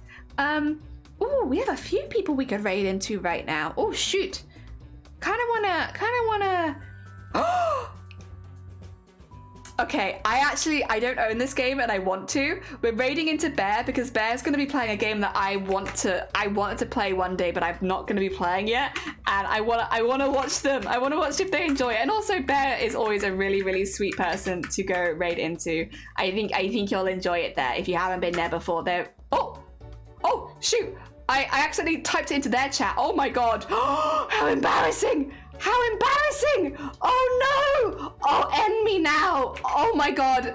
Instead of typing raid into I just typed it into their chat. Oh no!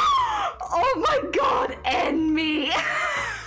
I need to get some sleep. Oh my god! Noob moves on the Jelly channel.